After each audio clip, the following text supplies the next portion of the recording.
And welcome to Carrara on the beautiful Gold Coast. It is NEAFL TV, NEAFL Round 2. The Gold Coast Suns are at home to last year's grand finalists, the Sydney Swans. Michael Price here calling all of the action with Riley Staraj. And Riley, it's actually a really cool morning as far as temperature goes. Good conditions for footy. We've got a little bit of breeze going to the right of screen. That's the northern end that we'll check out. I think it is the actual Gold Coast Suns kicking to the northern end after they've won the toss. But, mate, there's really nice conditions for footy. 15 listed for the Gold Coast, 17 listed AFL players for the Sydney Swans. We're looking forward to a real quality game. Certainly am, Pricey. Morning to you. It is going to be a really good game. Big test for the Suns this morning. Of course, they are going against the grand finalists from last year, and they've got a bit to prove this morning. Here, the Suns, of course, they went down last week to Canberra. To be honest, a pretty poor performance there in patches. They came home late, but they'd be pretty disappointed with a lot of their efficiency last week going forward. Whilst for Sydney, they're just going to want to keep going. It was a good performance against the Giants. They probably should have won by more, and they just asked for more of the same. Yeah, good quality. As we said, there's 34-odd players, AFL-listed players running around in this morning's match, so good quality all round. Now, I know that you're probably favouring the Sydney Swans this morning. I am, just for the fact that I think they're just a little bit more of an experienced lineup at this level. They've got a game plan which holds up at NEAFL level. We've seen that over the years. Of course, they have played in 5 grand finals in their time, whilst the Suns, they're still working each other out. And they're still just trying to get used to playing with each other, I think. So I think it'll be Sydney by about 3 goals today. Yeah, I reckon, look, I might go the upset. I reckon the Gold Coast Suns just might have a little bit extra. Interesting player in today's match, Andrew Swallow, former North Melbourne captain, now staffing with the Gold Coast, is playing. But we'll get it underway here at Carrara. Here's the voice of Riley Staraj. So there's the opening bounce, not the greatest. Nichols wins the tap down, though. It falls to the back. Rose there first for the Swans.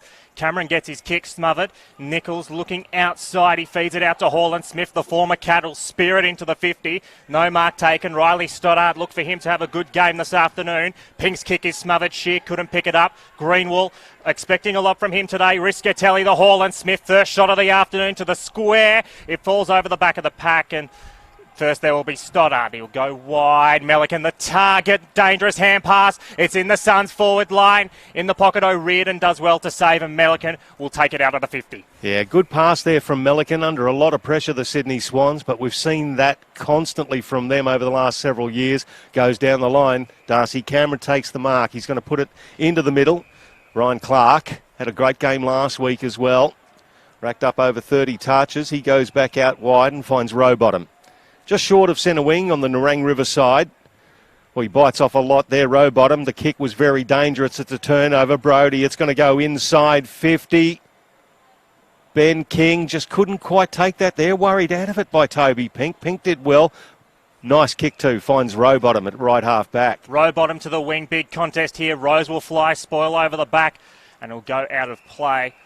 And we'll have a throw in on the true wing position on the outer side. So the first couple of forward 50 entries here for the Suns. As I said, they will want to be a lot more efficient going forward. They only scored 32% of their forward 50 entries last week against the Demons, so they're going to want to improve. Cameron, he tapped it to himself. Nichols gets it away. It's in the pack. Rose tries to get it out. Worried out of the contest. The Suns have the numbers. It goes back to Nichols. He's been busy early. Up and under kick, not 15 play on. Bell flies, couldn't take it. Still just bouncing around here, and now it's just a kick forward. Coming out to meet it's King. He couldn't quite take it out the front of the pack. Day, he kicked 5 against the Demons, and he's holding the footy. It's going to be a free kick to the Swans at half-back. Yeah, umpire had absolutely every intention of pinging him for that as soon as he grabbed the ball. Melican goes out wide. Again, the Swans just chipping it, retaining possession. Fox goes down the outer side once again. The big man, Tom Nichols, is going to have to look after him and Darcy Cameron. Well, that's a mongrel of a kick too. Won't have to worry too much about looking after him if he provides those as disposals. Well done there by Fox. Back to Cameron. He hoiks it up to right half forward. A Marty at the back. Good fly. Brought down by the Suns. It's well done there by Heron. He's under a lot of pressure. They lose it now. Swans through. A Marty. He's in one mind, then another. Left, right. Very confused. Gets it back to Rowbottom. Scrubs it forward from 40. Top of the square. Off hands. It's going to go over the boundary line. Right forward pocket next to the behind post. We're going to get a throw in, and that was a little bit better from the Swans. It certainly was. I liked how Amati took his time there just to assess his options instead of rushing towards goal. Just held it up, and they've got an inside 50 stoppage. So the throw in. Nichols takes it out of the ruck and they get it out of there, the Suns, and it's just gone over. The umpire's going to stop play because that injured player is Calamachi. That last contest, that big pack where Amati flew, Calamachi's not feeling too good. Got a nice little knock to the hip, methinks, and he's finding it very difficult to move. So the umpire did the right thing there. The ball's about to land on his head. So we're back on. It's going to be Cameron versus Nichols. Both ruckmen body each other and miss the ball. Brodie roves, goes down the outer side. Big pack of players at the back. That's cleverly done by O'Riordan. The Irishman gets around one. Handball over there to Milliken. He's going to get it back now. Comes into 50 again. It's the target of Marty, who just flew, and that is an unrealistic attempt in anybody's book. So the kick to the outer side. The Suns have the numbers. Dawson, hand passes short to Haaland Smith. He's got an option short. He's going to have to be perfect. It wasn't quite, and it's just escorted over the boundary there by Gilmore. So at half-back for the Suns, we'll have another stoppage, and it looks like Archie, he's not looking good at all. He's coming right off the ground, very proppy. He's barely raising a trot, isn't he? So back in the play. Both teams just feeling each other out here. Cameron wins the tap down. Suns have the numbers at the front of the pack. Going in hard. Riscatelli gets the handball to Hall and Smith down the line. Pink should take this comfortably. He does. He's got options and an overlap on the outer side if he decides to use it. He goes with the short option first. O'Riordan is screaming for it on the outer side. Melican instead goes further inboard to Stoddart. He can't quite take the mark. Well done from Greenwell. He's at least forced the contest. Good effort from both players. Now the Suns prevail eventually. It falls out to the back of the pack. Day. Well, two Suns got in the way. Day gets it eventually. Well done from Sydney. Stoddart gets the hand pass, trying to get it away his foot. Greenwell at the bottom of the pack is really scrappy at the moment. Not much clean ball coming out. Now it finally does towards the forward 50. King will be the target at the back. Couldn't take it. Keeps it in. Spins around. Confuses himself. And that is Is that a goal? I actually thought that was a goal. That looked like a goal. I don't think it was touched, but the umpires disagreed. And, well, that is an opportunity gone begging for a side who can ill afford to let that happen. Yeah, he confused us and himself, did Ben King, but the first score on the board, we've got a behind for the Suns. The ball goes over the boundary line. I'm with you, Riley. I think he actually clumsily just towed that through for a goal. However, goal umpire a lot closer than we are. We're sitting in the Sky Lounge, it is, here at Carrara for the Gold Coast Suns versus Sydney Swans. James Rose, classy player, gets it back inboard. He was held without it, and there's going to be a free kick. It's going to come back to James Rose against Tom Nichols. Number 37 in the 2014 draft from Sturt, and that is a magnificent kick. Dangerous. Stoddart made it look even better. Handball inboard, foot, little chipping pass, and here's Amati at the back. He's going to make them pay for that little mistake. He does. First goal on the board, and it goes for the Sydney Swans. They just look so dangerous off half-back Sydney, and they have for a long time when they can start getting that clean ball at this NEAFL level. That was brilliant work from Stoddart to push into the middle, and the kick from Rose was just as clean. And as soon as that happened and Stoddart broke away, you knew it was going to be a goal. They just had numbers in that forward 50. Yeah, dangerous kick, but Riley Stoddart's got the skills. And when you actually, I suppose, have the trust in your teammate to put those dangerous kicks out there, that your teammate's going to take care of it for you, it can actually sort of free you up a little bit. Beautiful disposal from Rose. Well done from Stoddart, and nicely finished from Amati in the end. So it's one straight goal to the Swannies. The Gold Coast Suns one behind. We played 7 minutes of the first quarter. So there's the bounce. Ruck goes out at Cameron. He's already starting to dominate these tap-outs. Hall and Smith, those Sharks it. Clark comes in well. He was brilliant last week. Handball wasn't great. At the bottom of the pack, the Suns have the numbers. Handpark away from the Suns. It's still going forward. That looks high, and it will be going the way of O'Riordan for Sydney. Now, he's going to try to find options inboard and then doesn't decide to go there. He's got row bottom short, but goes further afield. It was a clever kick. The late inclusion in Yulton. He's about 75 metres out now. What's he got ahead of him? And Marty's the target. He's in this bay of four Suns. He does well to force the contest. It's hand passed out. Still going in. There's Barkley. Goes further back now. Foot off the right. Cameron's pushed forward. If it can bounce back to him, and it just goes past, and innocently enough for one behind. So 1-1-7 plays one behind. We've played about 8 minutes into this opening term. So the Swans pressing. Now the Suns coming back out. You're going to run this out nicely.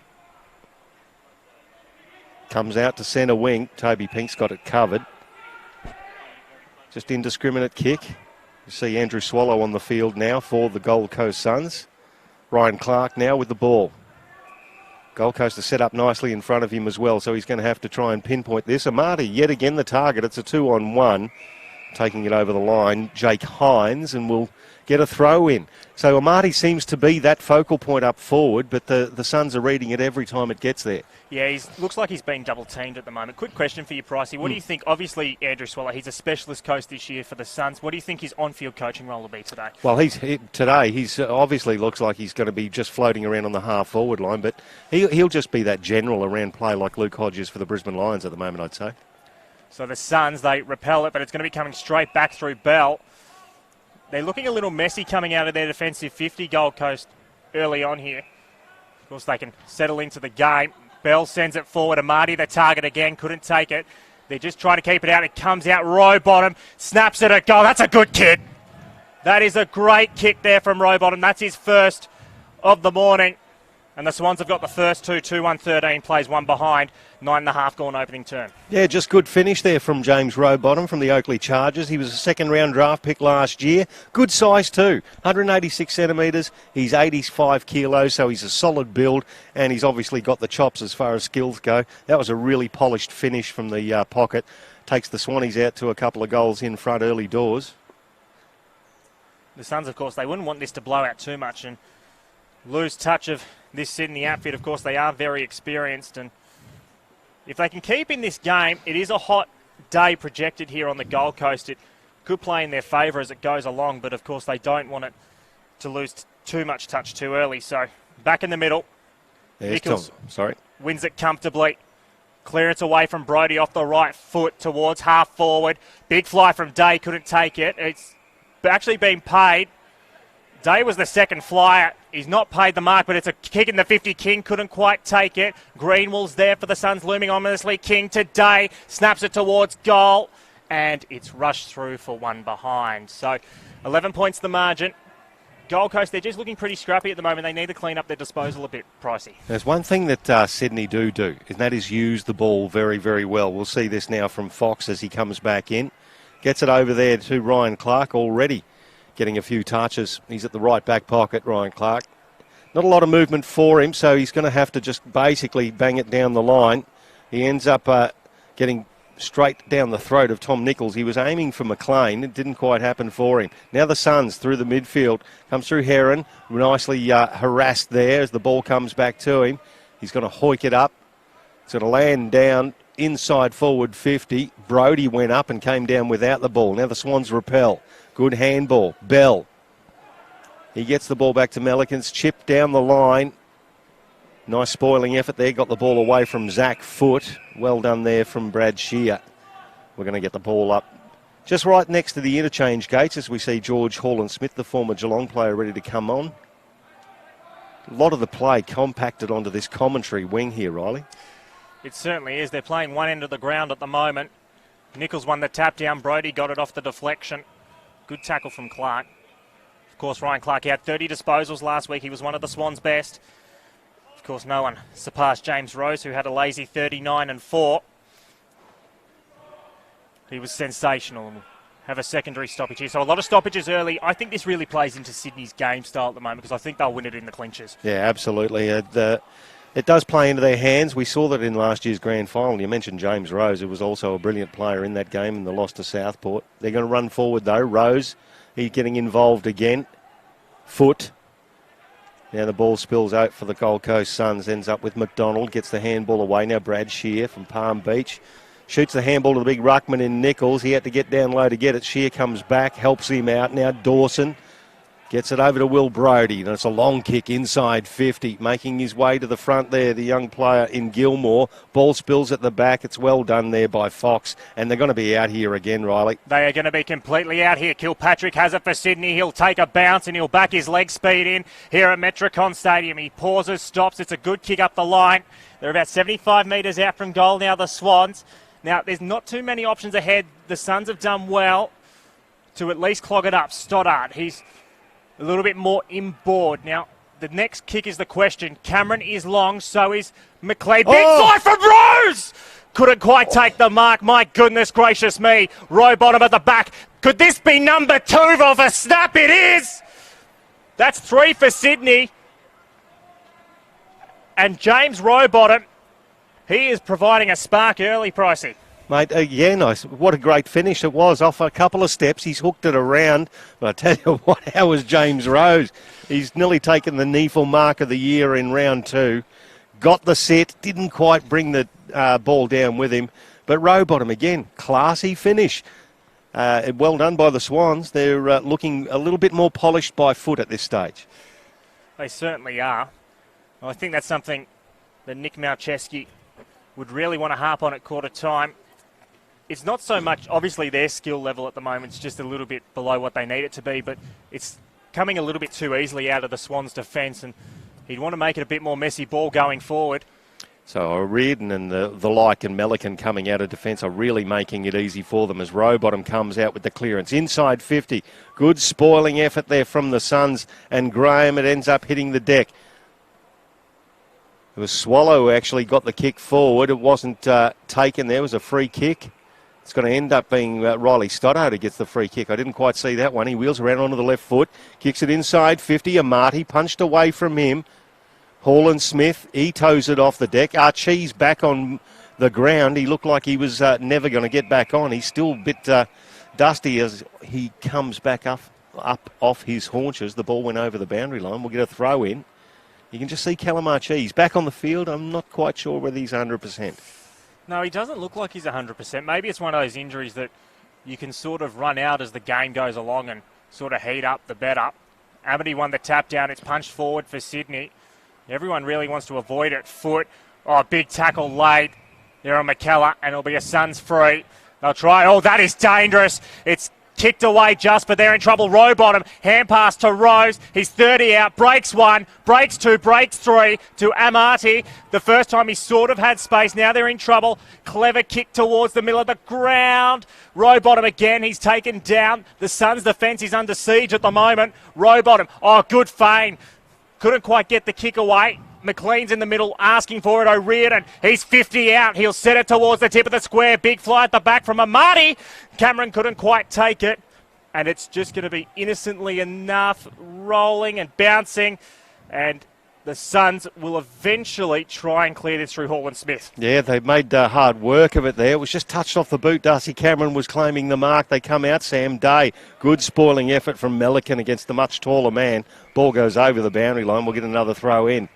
I tell you what, we've only played 16 minutes of this quarter. It's the first time I've seen James Rowbottom play. He won't be running around in the NEAFL for very long if he displays this form for the Sydney Swans.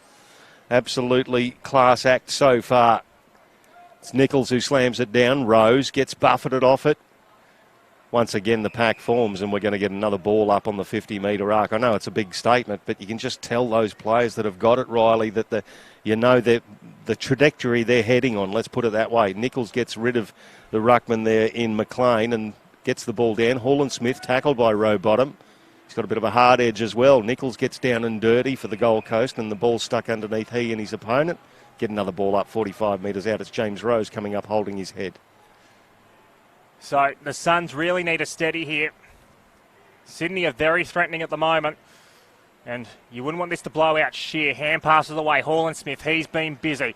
Down the line, the kick goes. Is that going to land in the field of play? No, it's not. Day couldn't get there in time. But as you were saying about James Rowbottom, he certainly looks like a likely type. And if Sydney's struggles at AFL level continue, you'd imagine they would play him pretty early as the year goes along. O'Riordan just with a little bit of an Irish step towards half forward off his non-preferred left. Well, Cameron, that's really poor from the Suns. He went uncontested. Yeah, Jack Leslie looked like he was called out by somebody. He heard that mystery voice, turned around, and the mystery voice must have been Darcy Cameron saying, "Leave it for me." Just showing possibly his wily experience there, Darcy Cameron. Of course, he's a quality ruckman. You imagine he will get more games at AFL level as his career goes along. Of course, he is from West Australia, sends it forward, not the greatest of kicks. And Well, to be honest with you, it's really amounted to nothing, and the Suns can clear from the fence. So Jacob Heron goes across the face of goal, finds Calamachi, still has recovered, so moving well enough to keep going. Now they go down the outer side. Here's the runner, Fitzroy Greenwell. Oh, great ball. He hits it at full tilt, has a bounce. He's got a leader going for him in Corbett.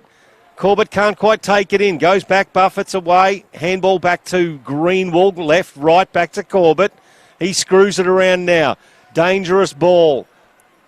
Punched away. Swans in front, and that could have been high contact. It was, in fact, the umpire says. It's going to be a free kick to young Roseby, who was an inclusion this week for the Sydney Swans. 1 of 4 inclusions for Sydney. Roseby down the line. Big fly from Amity. Couldn't take the mark. They're just looking a lot better at the moment, the Swans. Oh, well done. Wicks tried to call for the handball. He didn't get it, and here comes Sydney through the back, through Fox. He breaks a tackle. He took 2 bounces, sends it forward. It's an intelligent kick just to pop up. They're queuing up here. It goes to Bell. Off his left. He goes bang. And that's number 4 for Sydney. This is looking really dangerous here. 4-1-25 to 2 behinds 2. We've almost hit time on in this opening term. And to be honest, for the Suns, they've really just got to close ranks and get to quarter time without too much more damage. I was say, can I change my tip now, Riley? No, look, the Swans are making them pay. When they get the ball down in there, I think they've obviously had more inside 50s, but their effectiveness when they do go inside 50 a hell of a lot better than the Gold Coast Suns at the moment. A couple of their players have got some really good polish. James Bell is one of those. He's taken in the Swans Academy, of course. He's a good size, good pace, and he's a good finisher. So they're now 23 points in front, the Swannies, after 20 minutes of the first quarter. This is NEAFL TV through our broadcast partner, Bar TV. Michael Price and Riley Staraj calling your action today here at Carrara. Sam Day for the Suns taps it down. Once again, Rowbottom comes away with the clearance after the handball from Clark. Kicks it to 50. Suns have got the numbers. Can they get it out in a clean fashion? Hall Smith gets the handball back. It's going to pop over now to Archie. Goes back into a bit of trouble to get out of trouble. Jack Leslie. And he goes across to the front of the goal square. And he finds Graham. Graham over in the back pocket. He's got another opponent there in Dawson. Dawson's kick just missed the mark, and it's out of bounds on the full. So Sydney are going to repel yet again. Another skill error from the Suns. Interesting stat to note so far, Pricey. Marks Sydney 15-7. They're just controlling this game. It goes in towards the forward 50. Amity couldn't get it. Good spoil from Graham. And it's out of play. Of course, Caleb Graham is a local product for the Suns from Palm Beach, Currumbin. He played in last year's Quaffle Grand Final up here in State League. He was one of their best, and he's looking to impress at NEAFL and hopefully AFL level in future years. So there's a change in the ruck. Sam Day's gone in there against McLean. Day wins it down that time. We'll have another stoppage. What do the Suns have to do from here, Pricey? They just look like they're under siege at the moment. Well, they've got to stop the run of Sydney. They've got to make sure that when they do get it inside 50, they hold it in there as Rowbottom gets it close to the boundary line. Gets it, and that was a really good play there by Yulton. Turned around and got it to the top of the square. Dangerous spot. Amati can't quite get it there. Now it's Jack Leslie. Gets the ball over to Heron. Heron has kicked it out of bounds on the full. So it's coming back in spades. When the Swans are bringing their ball and rebounding out of defence, the Suns are letting it happen too easily. They're not holding the ball inside their attacking 50. They really need to keep the pressure on and keep the ball down there. I want to see Rory Barkley now with the ball. He's 70 metres from goal at left half forward for the Swannies. Swans Academy member from the North Shore Bombers. Left footer, and that's just sprayed off the side of the boot. Will it go out of bounds on the full? No, it's off hands, and we'll get a throw in. Not a bad result. Next to the left point post, Swannies by 23 points late in the first quarter. They would love another one before quarter time here, Sydney. They have really dominated proceedings, and of course, like in every game of football, you'd imagine the Suns at some stage will get a little bit of a run on. So they're going to want to capitalise on this momentum they have. Just looking at a couple of the matchups here, it looks like Lewis Melican. He's currently standing next to Ryan Gilmore. And of course, we've got Toby Pink. He's next to the first round draft pick in Ben King. What have you thought of Ben King's positioning in his opening term? I haven't really liked where he's got to positions. Well, it depends on their game style, but he hasn't shown me much at the moment. I'm looking forward to seeing more from him. So back at the contest, McLean and Day. McLean wins front position. It's just cleared out of there for the Suns from Shear. Big pack of players. King tries to spoil. That's a good mark in front from Corbett. His hand pass, though, is absolutely Scheisenhausen. And now Reynolds for Sydney towards full forward. Amity gets a fly. Couldn't quite take the mark. It's at the bottom of the pack. The Suns have the numbers. Brodie, he had 42 possessions last week. It's just been funneled out, but not particularly clean. Hall and Smith, they're always under pressure here. The Suns. Cameron should take that comfortably. The big man in Darcy Cameron. He was a NEAFL Team of the Year member. Runner-up in the MVP to Matt Payne. Had a magnificent season last year. Made his AFL debut. He kicks inside 50. Big pack. Punched away from Amati yet again. Ball's going to get stuck underneath there. Could be danger here for the Suns player who went in first. Umpire says no. Just checking that out. It was actually Jake Hines who was the player. Stuck underneath there. Had plenty of Swans jumpers on top of him. Rowbottom tries to beat everybody. Heron tackled him. Could have been pinged for holding the ball. That's a great tackle on Caleb Graham. He lets loose the ball. Once again, it's just stacks on the mill. Ball is just coming loose. It's like a rugby maul. It's just going from side to side. Ball still underneath several. The umpire's just letting it go. No, I don't mind that at all. It's hacked out of there by the Suns' defence. Cameron cuts it off. Good handball from Corbett. Nice smothering effort there from Milliken. Makes it hard for the Suns. O'Riordan just got it on the inside of the shoe there. Didn't quite get the penetration on the kick. And it's going to be cut off there by the Suns. Brodie, dangerous kick, but it was okay enough. Fletcher has taken the mark. He's about 20 metres out from his own goal. Now there's not too much movement ahead. He finds a short option.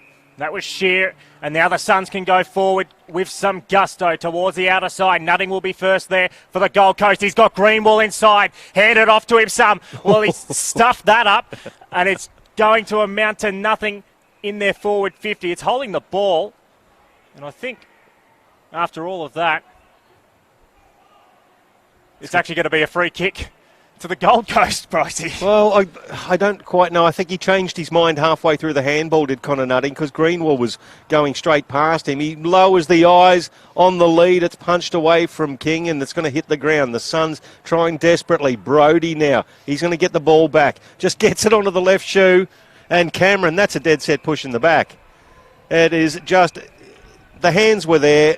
And once you actually push the arms out straight, you give the umpire absolutely no choice whatsoever. So Tom Nichols is going to take the free kick. Darcy Cameron arguing his case, but terribly sorry, sir. Guilty as charged. Yeah, that's quite obvious. Of course, they changed the interpretation in the off-season, but that is a clear push. Okay, Nichols comes in and drills it, puts it away. So the Gold Coast Suns get their first goal of the match, much needed. 4-1-25 the Swans, 1-8 the Suns. 26 minutes gone of the first quarter. NEAFL TV through our broadcast partner, Bar TV. Yeah, that was much needed for the Gold Coast. They really look dangerous. The only time they look dangerous so far today is when they get that slingshot out of their defensive half. There's structurally up forward, I think Ben Kingy's struggling a little bit with his positioning, but when they get some quick ball movement, they do have some runners on that outside. And as the game goes along, they're really going to need to utilise that. Well, when they're coming out, you can actually see the big difference. The Swans, very smooth when they transition out of defence, and the Suns, when they do make the break and it works, okay. But 9 out of 10 so far, it's been very, very slow coming out of defence. So back in the middle, late stages opening term, it's been dominated by Sydney. Nichols takes it out of the air. Well done, son. Hall and Smith will send it towards half forward, nutting the target. Well done from Fox. He's forced the contest. This Sydney defence is looking prime, and they'll send it forward with some gusto. Big one-on-one coming up. It goes over the back. Trying to get there for Sydney was Paul. It goes towards the goal square. It's just bouncing around. Now it's handballed out. Paul gets it back. He's tackled. It's still going out. That's a snap, and that is a goal to Wicks. Not Winks, Wicks. Goal number 5 for Sydney, 5-1-25. 5-1-31, sorry, 1-2-8, 28, 27 and a half gone into this first term. Sam Wicks, good young player from the Swans Academy. He's a Category B rookie for 2018. I love the way they work the system, the Swannies. But he's a good finisher as well as young Sam Wicks. Now the Suns, what can they do? The Swans just looking like they're just putting the extra polish on. When they get the opportunity, they take it inside 50. The weight of numbers is certainly favouring them at the moment. We need to get some forward momentum from the Suns out of the centre bounce. We've got some pretty heavy hitters in there. Michael Riscatelli with Tom Nichols, Brad Shear and George Hall-Smith and Will Brodie. They are all ball magnets for the Suns. Let's see what they can do here. Nichols, he gets it forward. Once again, the Swans, too easy. He brushes off the big ruckman, does Clark. Gets it to left half forward. Shocking bounce for the Swans. It ends up getting back into the hands of McKellar. Over the boundary line, though, with some pressure, and we'll get a throw in. That was just a little bit too easy, that fend off from a midfielder. Ryan Clark, of course, 40 games with North Melbourne, got experience, but Tom Nichols, the big ruckman, just couldn't get to him. Yeah, it's not Tom Nichols' greatest moment. And don't want to put any more pressure on the Suns, but they're going with the wind in this term. So they're going to be up against it in the second. Going forward, up the line, it's always contested. King couldn't quite take it, and it goes over the line. And we'll have a throw-in on centre wing. If we have a look here at the stats, Pricey, at the moment, surprisingly, Gold Coast are actually winning disposal count by 9. Marks, though, Sydney still up by 5. If you look at inside 50s, 18-9 in favour of the Swans. Yeah, the Swans are definitely getting the ball in there a hell of a lot more, but when they do, they're actually making the Suns pay. Day, handball now to Riscatelli. There's some experience for you. He lowers the eyes. That's a good weighted pass looking for Corbett. Couldn't quite take the mark. Riley Stoddart now. Sucks the man in, gets the handball and the 1-2. He's a good runner, is Riley Stoddart, and a good user of the ball. Puts it out in front of Fox. He's going to pick it up on the outer wing. He's got Swallow chasing him. Fox just couldn't quite hit the target with that. Calamarchi cleans it up for the Suns, squares it up to Hall-Smith, and the Suns are off again. Hall-Smith to Brodie. Just in the centre square. He'll go towards the outer side, and they've got a chance to run, but they decide not to, and that's been the problem in this opening term. They've just decided to slow it up a little bit too much for my liking. They're just content to chip it around here. The Suns are there at half forward. Corbett's the target. Over the back, that's well done. He just positioned himself well there and let the kick carry to him. And the young defender there in Toby Pink, he is promising, but he's just got outworked there and just outsmarted, I think, Pricey. Yes, just Scott, I was going to say Scott Corbett, it's a former teammate of mine, Josh Corbett, who actually just bodied him out of there. He's one of the supplementary players that came in, a mature ager who came in from Werribee, North Warrnambool boy. So Corbett on the siren. He has kicked a goal. So that was much needed for the Suns.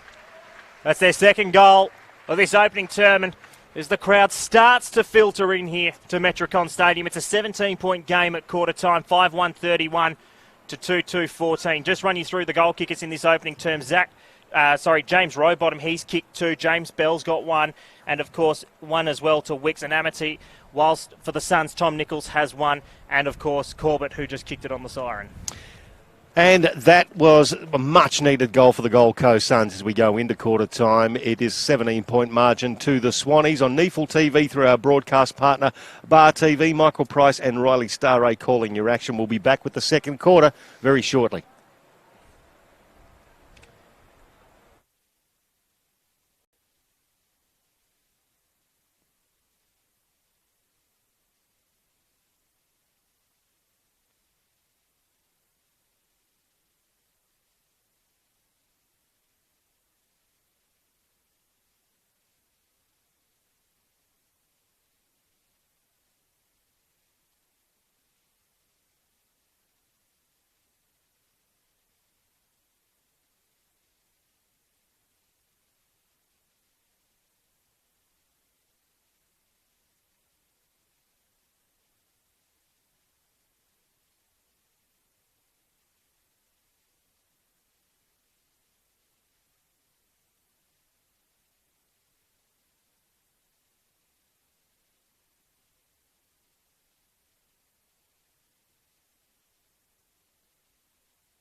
Welcome back to Carrara, the home ground of the Gold Coast Suns. They are at home today to the Sydney Swans. At quarter time on NEAFL TV, the Sydney Swans 5-1-31, leading the Suns 2-2-14. It's a 17-point lead to the Swannies, looking a lot more polished when they get forward with the ball. It's Michael Price and Riley Staraj calling all of your action here on NEAFL TV through our broadcast partner, Bar TV. Riley, the Swannies looking really good to start this game. They certainly are. They're looking a lot more polished. They actually haven't had as much of the ball in terms of pure disposals as the Suns, but they're looking a lot better. Darcy Cameron in the ruck now against Tom Nichols. He took it at, well, I suppose the new rule, no prior opportunity. It ends coming out. George Hall-Smith to the top of the square. Ben King tries to juggle it, gets it around his boot. Day, he picks it up, tackled by Melican.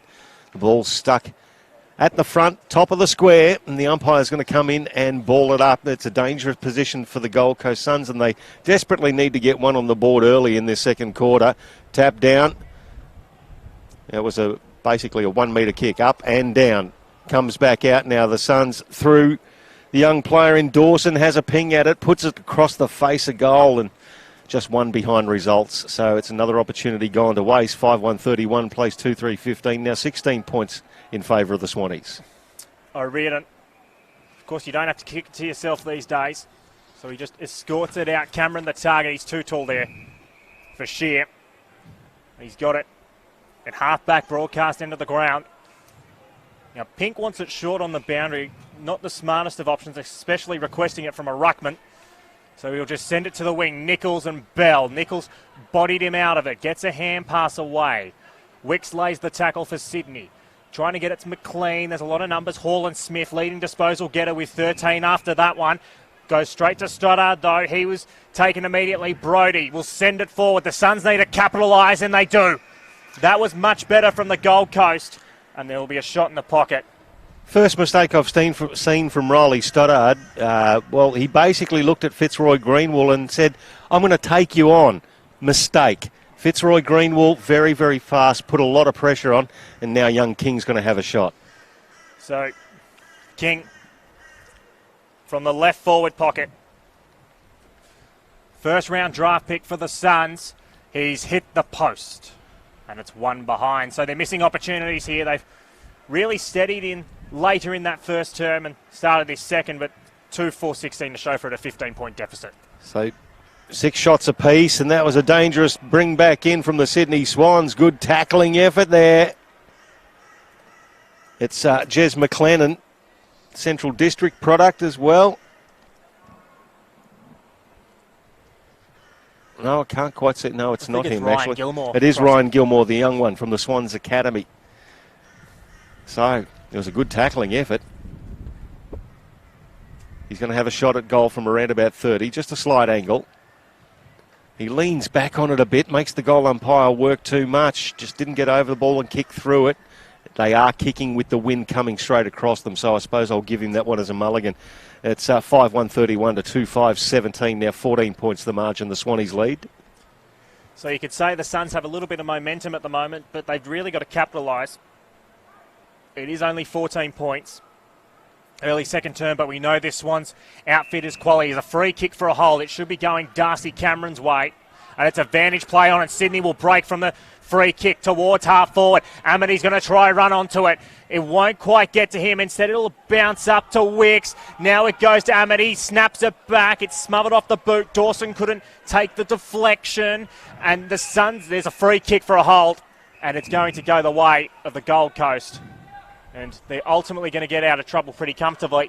That's going to be a free kick to McLennan, who'll send it across the outer side. Yeah, he did it well. Taking it across the outer side, Will Brody. It's a good long kick, punched away Sydney Swans defence again. That could have been a free kick with the tackling effort. George Hall-Smith now. Down the line, just scrubbing it along the line. We'll get a throw in on the Nerang River side. Just watching a little bit behind the play too. There's not a lot of movement from either side. It's 26 degrees. So it's only 11 o'clock in the morning, but 26 degrees. A fair breeze towards the right of screen as you look at it. So it's Darcy Cameron versus Tom Nichols. Cameron makes his way to the front position, double hands it down. Riscatelli can't handle it for the Gold Coast. Brad Shear can. Ends up via hands. It comes back to Riscatelli, back to Brodie on the outside. Inside 50, there was a big fly at the back. Stoddart took the mark. There was a big fly there from Harry Reynolds, didn't control it. Ball's out there in dispute. Greenwald picks it up, and there's a free kick that's coming back now. It's going to go to Reynolds. He hands it off to Bell. Bell towards this broadcast wing. It was a fortuitous kick, really. Jay thought he had it, but it's just carried a little bit. That could be the wind, and Clark will get it short. You'd be thinking, if he continues his form of that opening term, and of course last week, he'll be pushing for AFL selection soon. Now, what's he got ahead of him? Amati, he looks like he's been the main target all morning here for Sydney. Bell, well, he's done that incredibly well. Took it off the pack, hand pass over the top. He gets it back, keeps it in the field of play. Kilpatrick couldn't quite get it. Well done from the Suns. And now Archie. Now what's he got ahead of him? He's just going to go sideways. He's actually really opened up the ground well. And it goes to McDonald, who'll send it towards half forward. King the target. Oh, he's been crunched. But he's done well to force it down. And Connor Nutting has kicked it. Well, they should really get around Ben King there. That was a courageous effort to go in between two Swans who have come off worse for wear. And the Suns, they're starting to build some momentum here. They've kicked the last two. Talk about, sometimes as a big forward, you don't have to make your presence felt by taking a big clunking grab or kicking a goal. Ben King has come out there, destroyed that pack and destroyed two bodies at the same time. One of them still down in Harry Reynolds. So for the young man, great contest, good physical effort, and that's making your presence known inside forward 50 for Ben King. Unfortunately for young Harry Reynolds, he's not looking good at all. He's certainly not. It looks like he's copped a serious knock in his leg. Yeah, it could be that corky that never ends. I've had one of those, and it's very difficult to even put your foot down. So we're back into the middle. That's it for the Suns. They're back within 8 points, 5-1-31 to 3-5-23. 6.5 gone in the second term. Now, left of screen is the scoring end, but that's the one against the wind. So let's see how that goes. Umpire's just waiting for the injured player to come off now because he's not even able to put a lot of weight on that leg by himself. Oh, here he goes. No, he's making the brave effort to jog off. You sort of feel for him. Somebody get a medicab. James Bell's coming onto the ground. Whilst we've got a break in play, let's have a look at the leading disposal getters on the ground so far. George Holland Smith leads all comers with 14. Brandon Shear, he's got 11. Will Brodie's got 10. And Tom Nichols has got 10, the ruckman. Whilst for the Swans, O'Riordan with 8. Rowbottom with 7. Of course, he's kicked 2 goals as well. James Bell with 7 and Fox with 6. So we're back in the middle. Nichols versus Cameron. Nichols get this one down from the back position. Rose, he toes it forward. Now Shear picks it up for the Suns. Handball to Calamachi. One way then the other. Under pressure from Rowbottom. He gets the handball backwards. He's going to get the 1-2 as well. Rowbottom still chasing. Subterranean handball, which basically looked like it was aiming for the boundary line. Gets a throw in right in front of the Swans bench, and they let the umpire know that they think it was a little on the deliberate side. He was lucky there. He had a teammate in the general vicinity.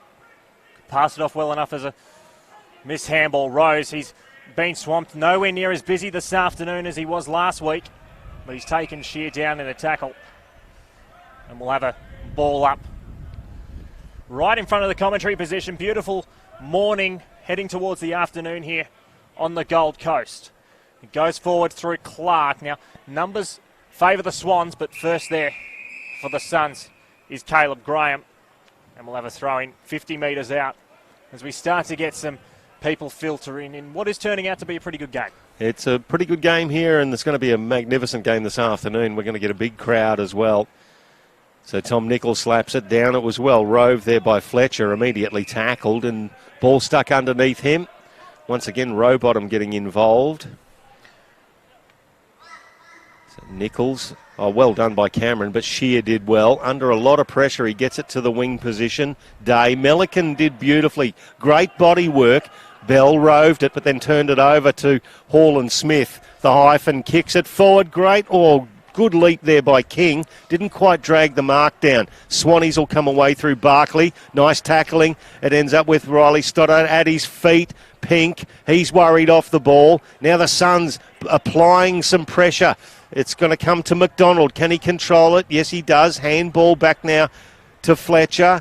To Hall-and-Smith. The experienced Hall-and-Smith has a ping at it from 45. That's what the Suns require. Well done, George. Hall-and-Smith kicks the goal and brings them to within a couple of points. The Swannies 5-1-31, Suns 4-5-29. Yeah, the Suns, they're really starting to get on top here, and I think what's been a marked improvement for them since that opening term, it's that transition out of defensive 50. In the first term, whilst it worked at a couple of occasions where they were able to get it over the back, it was really choppy and messy. They were constantly under pressure, but the pressure from the Sydney forward line in this first 10 minutes, I think, has dropped off quite a bit, and they've been able to get some clean ball. And Ben King, whilst he hasn't necessarily been clunking the marks, he's starting to exert an influence up forward for the Suns. Absolutely, and that's the body presence. As I said before, it's not just about taking the marks, it's about providing the contest, bringing the ball down to the ground level so we can access those ground level midfielders and fast forwards as well. We're back into the middle. The umpire's pulled a free kick out here. It'll go against Tom Nichols for some high contact in the ruck. It's going to go to McLean. He plays on, gets a lead, honours that lead with a pretty good kick. It was punched away from Muleton. Well done by Calamarchi. Shrugs Muleton off and then lowers the eyes, tries to hit the pass, measuring it. Pink red at best. Got a fist to it. Now it's well done there by McKellar. Gets it to Bell. Bell, he's going to turn it over. Kicked it straight down the throat of the Suns player in Caleb Graham. Graham heads towards the middle of the ground. He's kicked it straight into Cameron. He'll get take two, and that's much better. They've got the overlap on the outer side. McDonald screaming for it. He'll get it now for the Gold Coast. Shear wanted it back, didn't get it. But well done from McDonald. He's gone further afield. They're on the true wing. They've got numbers pushing hard up forward. That's a good kick as well to Fletcher. Now he's about 80 metres out from goal. What's he got ahead of him? He'll just set it up to a huge pack of players. No mark taken, falls to the back. Day gets the hand pass away. That's a snap off the left, and that is a goal to the Suns, and they have hit the front here in the second term at Metricon. Michael Riscatelli, there you go. The last two goals for the Suns, two of the most experienced players on the Suns list, let alone their NEAFL players.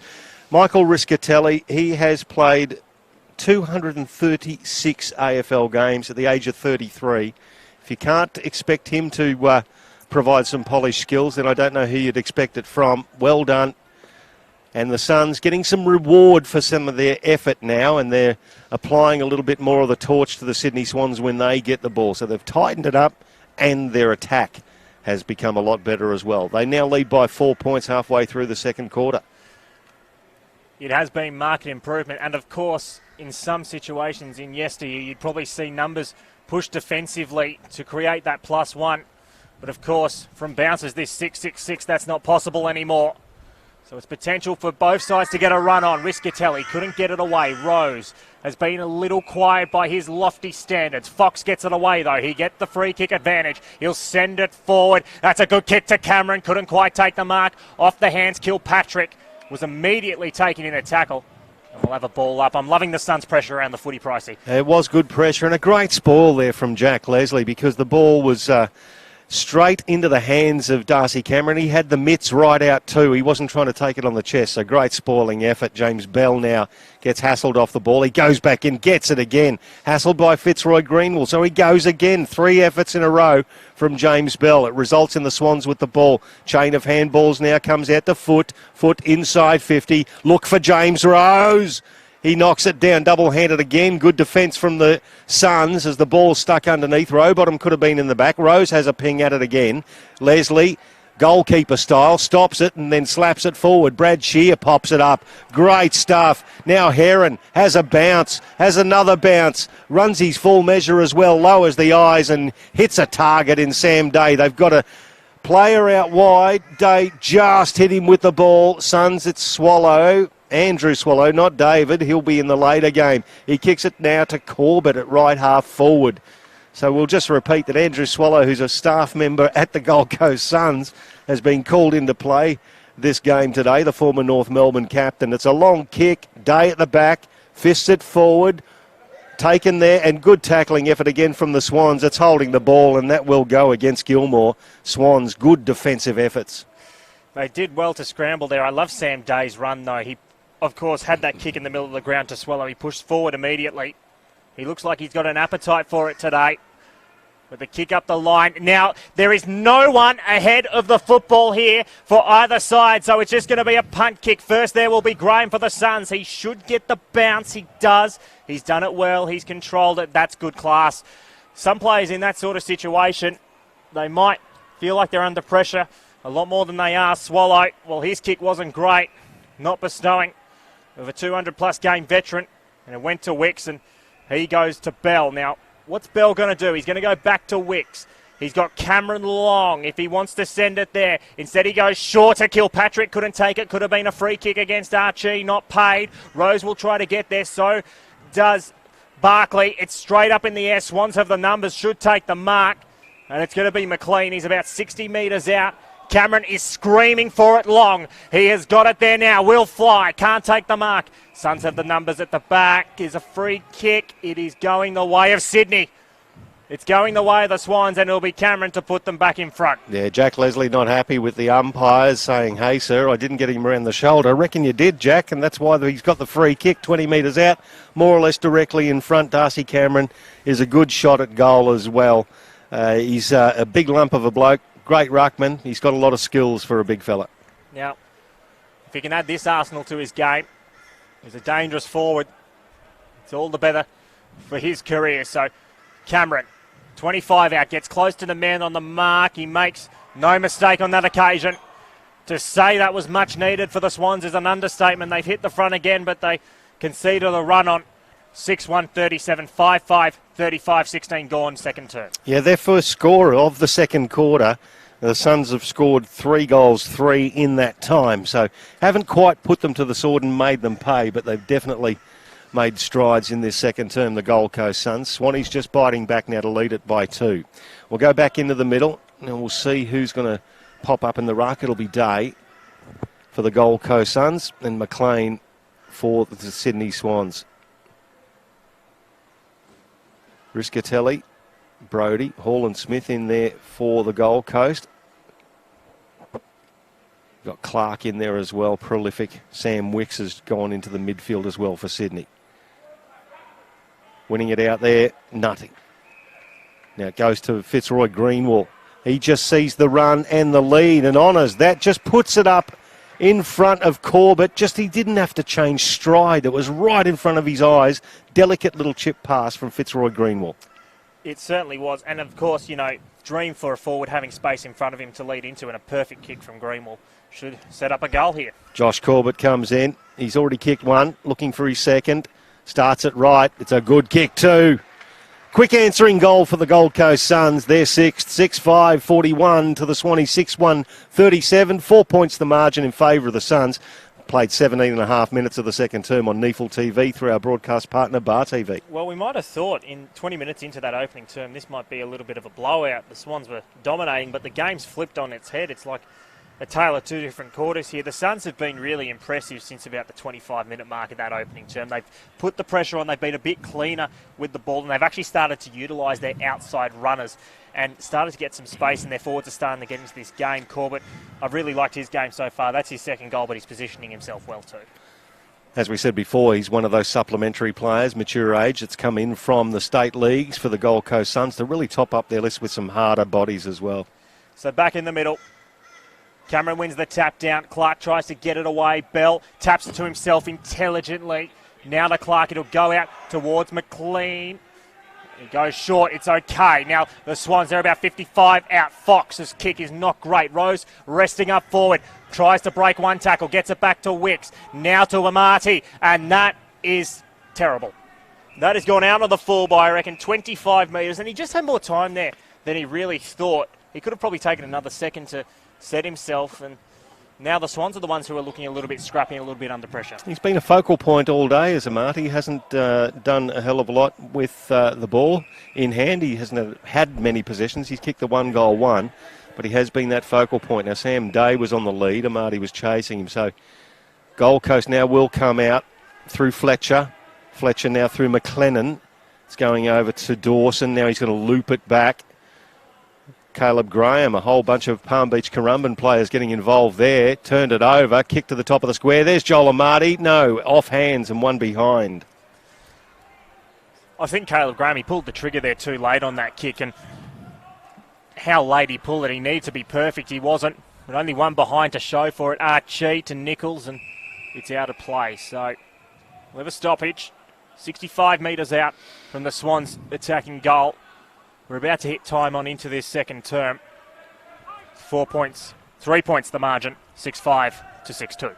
So the wind favouring the screen to the right, and the scoring ends to the left of screen. So you can figure that one out as Fitzroy Greenwall now receives the handball from Brodie. Brodie went for the 1-2. He was stopped there by Foot. Now it's Clark. Under a bit of pressure, Reardon gets it back now to Fox. Fox on the right foot. It's a torpedo. Inside 50. Swans with the numbers.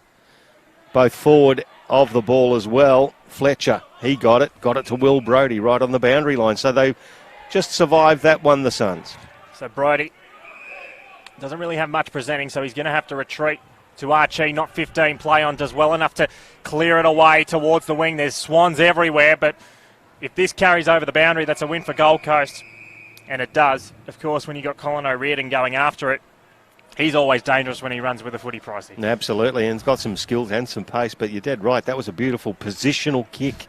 Went over the back of the pack, and the Suns, it's almost like the kick for touch. It was lovely. Throw in now. It was Nichols who got to the front of the pack and just deftly tapped it down to nobody. Brodie burst through, gave it to George Hall-and-Smith. It's a long kick, top of the square, dangerous spot, and a good spoiling effort takes it over the boundary line, over the goal line from Milliken. It'll be a behind. So the Swans, who started this game very, very hard, are now under a fair bit of pressure from the Gold Coast Suns. They're 4 points in arrears, 21 minutes gone of the second term. So Reynolds, he's back on the ground, short to Rowbottom, much quieter in this second term. In a brilliant opening. He'll send it towards halfback. One-on-one contest. Nichols with the spoil. Suns have the numbers. Riscatelli to Brodie. Hand pass to Shear. They're queuing up here. They should get a mark, and they do. That was well done from the Suns, and Shear, he did well to just control himself and compose himself, and it's going to be Corbett lining up for number 3. Yeah, well, we've sung the praises of the players, the mature age players that have come into the Gold Coast Suns senior outfit with the likes of Burgess and Collins. This is the third of the tall timbers, and he's making his presence felt here today. So Corbett, to extend it to 10 points, he starts at left, and that's where it's going to stay. So 2 goals, 1 on the ledger for him. 5 points the margin, 6-7 to 6-2, 22 and a half gone into this second term. We're just waiting for the ball to come out of the net. So 4 goals, 5, the Gold Coast Suns in this second quarter to Sydney's 1 goal, 1. So 9 scoring shots to 2 as Sydney play on. It's going to come out to this side. Cameron in front of the pack. Jack Leslie at the back. Spoiled it, spiked it down. Rowbottom did well to actually receive it, then get around. Handball to Bell. Bell shimmy to the left and long kick down the line to absolutely nobody. He went to Calamarchi. Now he wants to play on Jacob Heron. Just a little chip pass and finds Riscatelli in the middle of the ground. Rowbottom could have been pinged for encroachment there, but Riscatelli, a long kick to the top of the square. Beautiful defensive work. Both Milliken and McLean work together. Ball at the front, and it's in dispute. 30 metres out. Nichols, handball to Brodie. He scrubs it to the goal square. Just hacked out again. It's going to come back here with some interest, methinks. No. Swans are going to get out of it. James Rose, will he make it? He's going to just tap it back into the path of a teammate, but George Hall-and-Smith picks it up, gives it back to Heron. Gold Coast away on the outer side. And now they're going to come back with some gusto in towards the forward 50. Corbett the target, gets past Greenwall off the deflection. Now he'll get it. Fitzroy Greenwall will set it up. King from the back, couldn't quite take the mark, and it's just going to almost fall out. No, it doesn't. King gets a hand pass in. Foot tries to get it. They're queuing up here. There is Brodie. One behind. I'll tell you what, when Ben King gets a run at the ball, he can fly, Pricey. He can fly. He's just got to clunk those ones. He had the sit there too, didn't he? But you can definitely see his future is not going to be, it's not going to be boring. Let's put it that way. He's going to put himself in positions to take big clunking grabs like that. It's a long kick to the outer side. Well done, Tom Nichols. It was the best marking effort we've seen from the big ruckman so far today. He squares it up, gets it into Jacob Heron.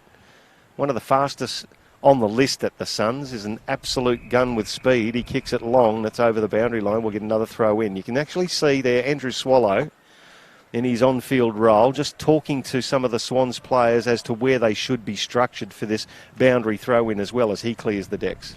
One thing I am noticing as well, this Suns defence, they're really pushing up the ground to try and trap this ball in. Shear tries to get it away, but it's turned over, goes over the head. McKellar half gets it. Horland Smith's there for the Gold Coast. They feed it back. They're doing really well here. They're just repelling Dawson. He goes back over the top. They're looking a lot more composed in this second term than they were early. And Horland Smith, he's got leather poisoning today. He'll send it long. King can fly from the back. Oh, that's a good mark. That is a sensational mark. And that is, of course, my namesake in Riley Stoddart, who's taken it at half-back. He's another really good player, as Riley Stoddart. The last couple of years, he lowers the eyes. James Rowbottom takes it just inside 50. Once again, it's pretty stagnant. And as you said, Riley, you mentioned that the defence is really compressed all the way up the field, making it difficult for the Swans to get that free-flowing movement like we described in the first quarter. Good tackle from Horland Smith. And the Swans player basically missed his shoe. It rolled over the boundary line. We'll get a throw in. And Horland Smith getting a little bit of a touch-up from Ryan Clark. And also Colin O'Riordan stepped in. It was an Irishman with a temper. Who'd have thought there would throw in? Of course, that's a history of that in the AFL. You just got to think back to Satanda. Yeah, exactly. Greenwell over the top with the hand pass. Fox is there first. He's tackled straight away. And it's going to be trapped in this forward 50. Do you think you start trying to put a bit more pressure on George Horland Smith? He's just getting the ball at will at the moment for the Suns. Well, as you say, the whole defence compressing up. The Swans couldn't free flow it out. They're really struggling to do so, and Horland Smith is one of the benefactors. He's been the designated receiver. O'Riordan sends it forward to Marty, the target. Graham comes over with the punch. Bell gets it for the Swans. He'll hand pass back to Rowbottom. His kick is intelligent. If Kilpatrick can do it, neither really went for the mark.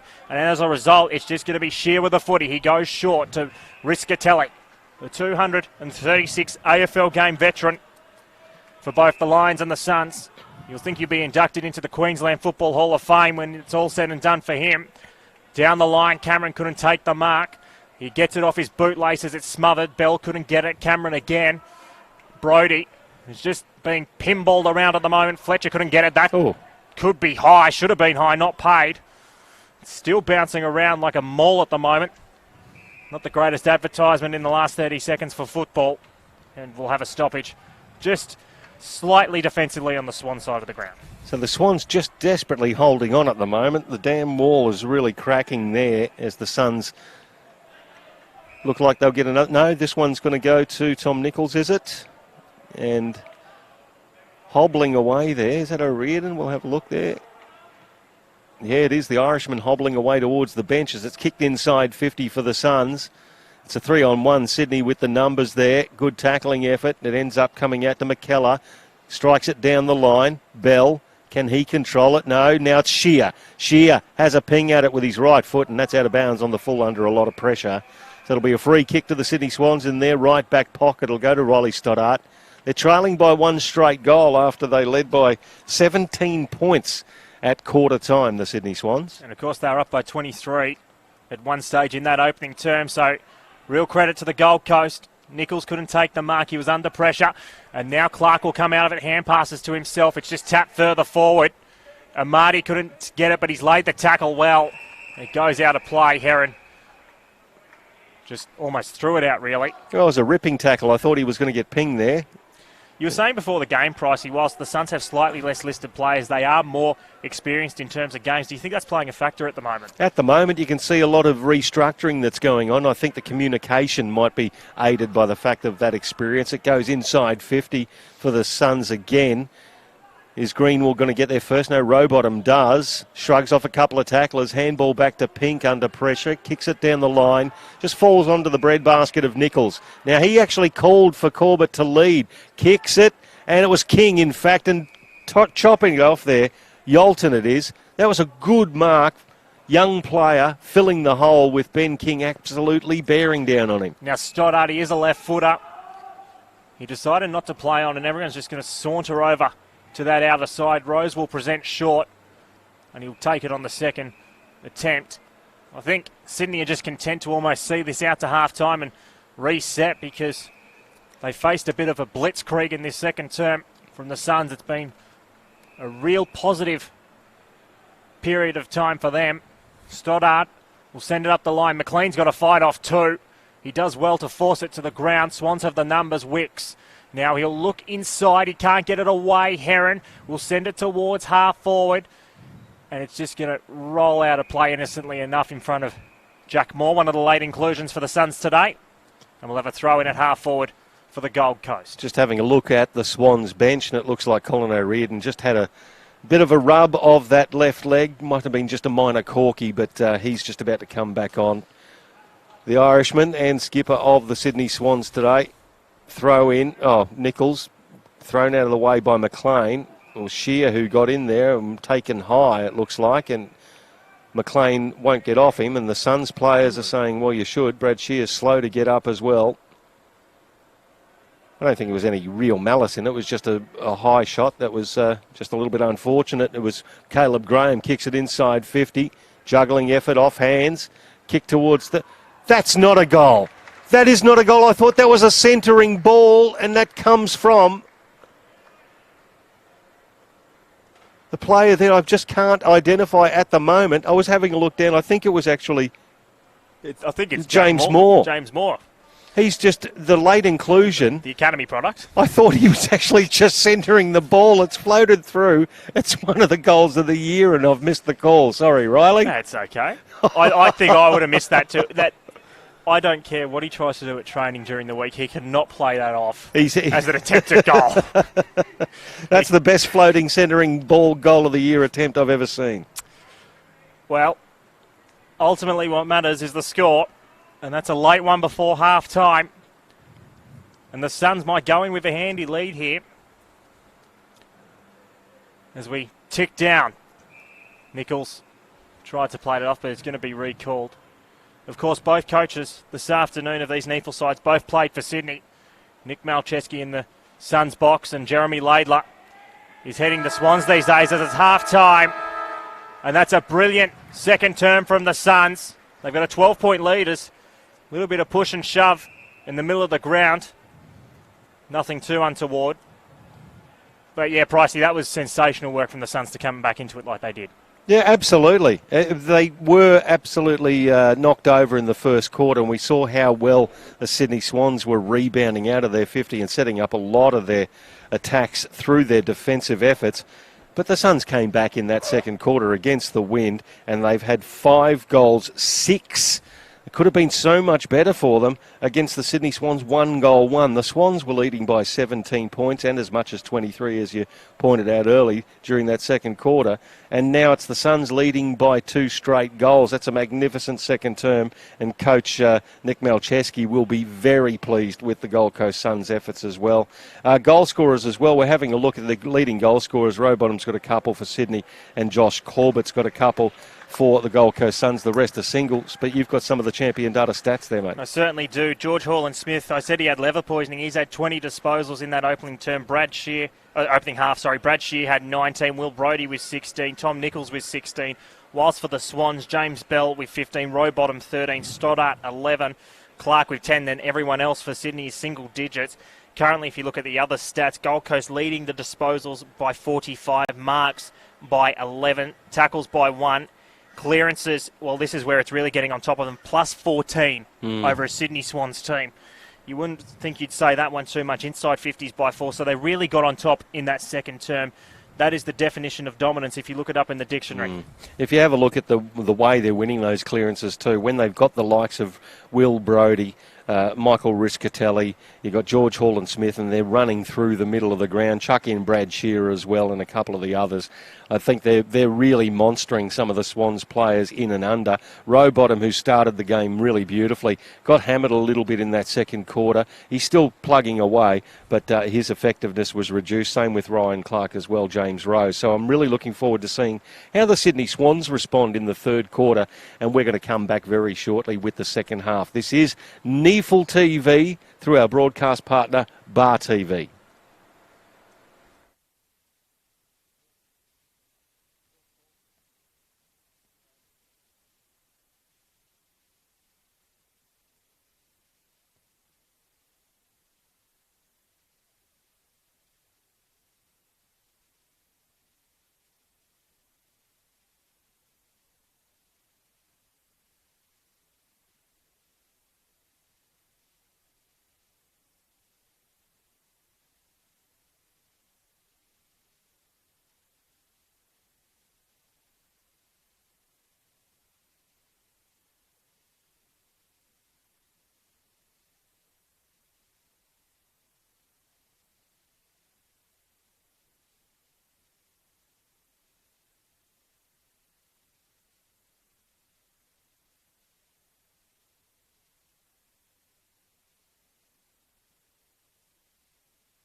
Welcome back to Carrara for NEAFL round 2. It is the Gold Coast Suns at home to the Sydney Swans, and at half-time the Suns have made a bit of a comeback. They are in front, 7-8-50 to the Swans, 6-2-38. That's after the Swans led by 17 points at quarter time. Our goal kickers for the Gold Coast Suns, Corbett's got a couple, Hall and Smith with one, Riscatelli, Nutting, and Jake Hines was identified as the mystery goal kicker at the end of that half. For Sydney, Rowbottom's got a couple, Darcy Cameron, Bell, Wicks and Amati. It's Michael Price calling the action with Riley Staraj. And Riley, really good comeback from the Gold Coast Suns in that second quarter. Oh, it certainly was. I think they just absolutely dominated every single element of that game in that second term.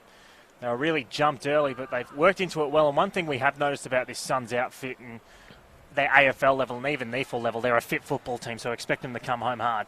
Yes, and the Sydney Swans, well, we know their experience. They've played off in, 4 or so of the last half a dozen grand finals. They haven't quite got over the line, but they've got some great experience themselves. Here's the second half on NEAFL TV. This is the voice of Riley Staraj. So, big term here. Cameron wins it down Rose. He was relatively quiet compared to last week. Gets it off the left foot. It's a foot race. Clark won't get there first. Instead, it's Archie. He keeps in the field to play to Shear. Back to Archie. That was clever. He went to Fletcher. Now towards half forward. They are looking a lot more composed. This game goes along the Suns.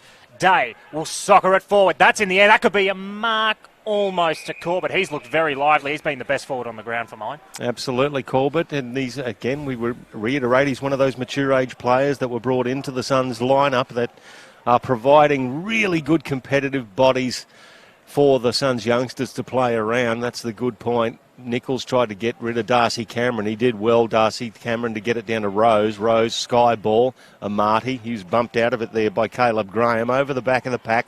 Suns have got the numbers now. Archie inside 50.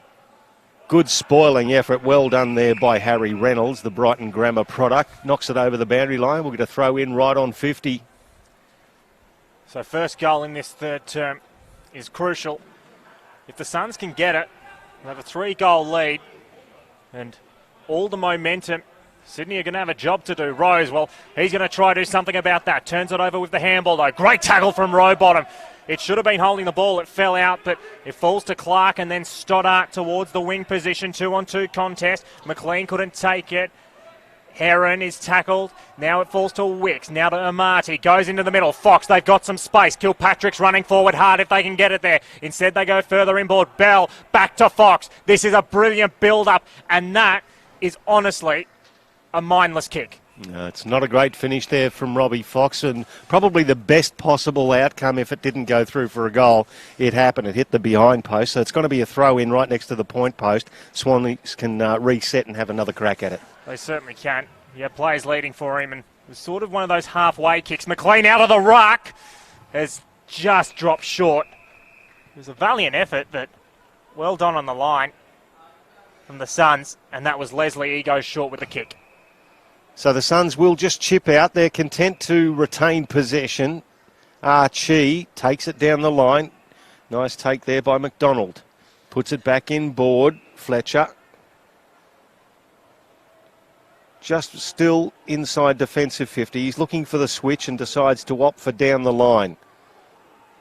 Not a good idea when you've got Darcy Cameron, one of the best marks in the Sydney side, down the line. He handballs off to O'Riordan.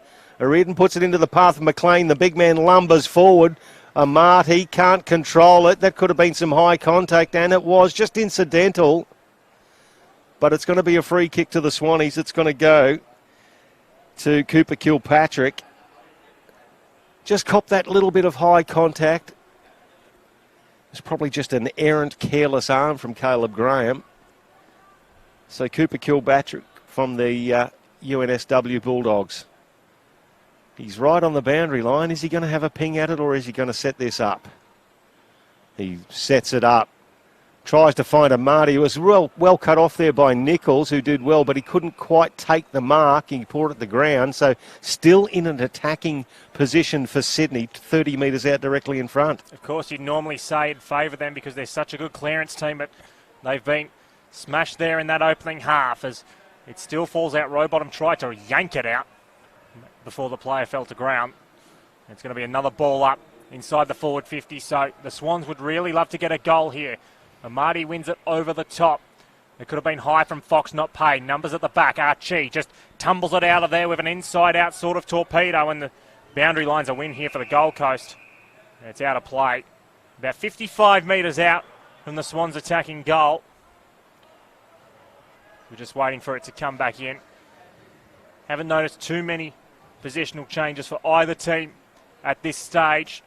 Be interesting to monitor that as it goes along. Cameron wins the tap down. It goes towards the boundary. It's kept in play. Now it's escorted out of bounds as Michael Riscatelli, the veteran, gives a little bit of a slight jab, and we'll have a stoppage. So he and Darcy Cameron just having a bit of a crack at it. They're two likely customers. Cameron versus Nichols. Cameron from the back position actually got the tap down and then socketed inside 50. It's going to be cleaned up by the Suns though. Like once again, they've just got that bit of composure. Jack Leslie, he's got plenty of time to gather this. He's got Archie short. He's going to go to the longer option. It was a good kick and it was well taken by Connor Nutting. He comes back in, then goes back out wide. Once again, they're moving it very methodically and slowly. It comes through Gilmore. Back through the middle, inside 50. Day's going to be the target. No, chipping it even shorter. He's going to find Sam Fletcher. I thought Sam Day was the target there. He was on the lead and he was a couple of metres in front of Melican, and that's been a rare opportunity so far. But Sam Fletcher from the Dandenong under 18s, another of the supplementary players that were brought in. He was in the system last year, not drafted, and along with Corbett, Collins, Burgess, he's come into the Suns lineup. He's just going to pop it up to the top of the square for Sam Day. It was just projected a little bit later, that's all. Off hands for Day. Nicely picked up there by Hines, and his second goal. No, it's not, sorry. It is actually Josh Corbett for his third. There you go. So we're just talking about the supplementary list players. And there's another one. Josh Corbett now with 3 goals in this game, and the Suns, well, they've put a dead stop to Sydney scoring, but they're now scoring at will themselves. They are at the moment. They are looking very dangerous when they go forward. I can't really see a matchup at the moment that's really going to work against Josh Corbett. I mean, you could think of potentially Melican, who could go up against him, but he looks like he's occupied with Sam Day, and Corbett's sort of playing that second tall role. He's just freewheeling at will at the moment. He's looking very dangerous, and this Suns forward line, after being quite stunted last week, is looking rather potent.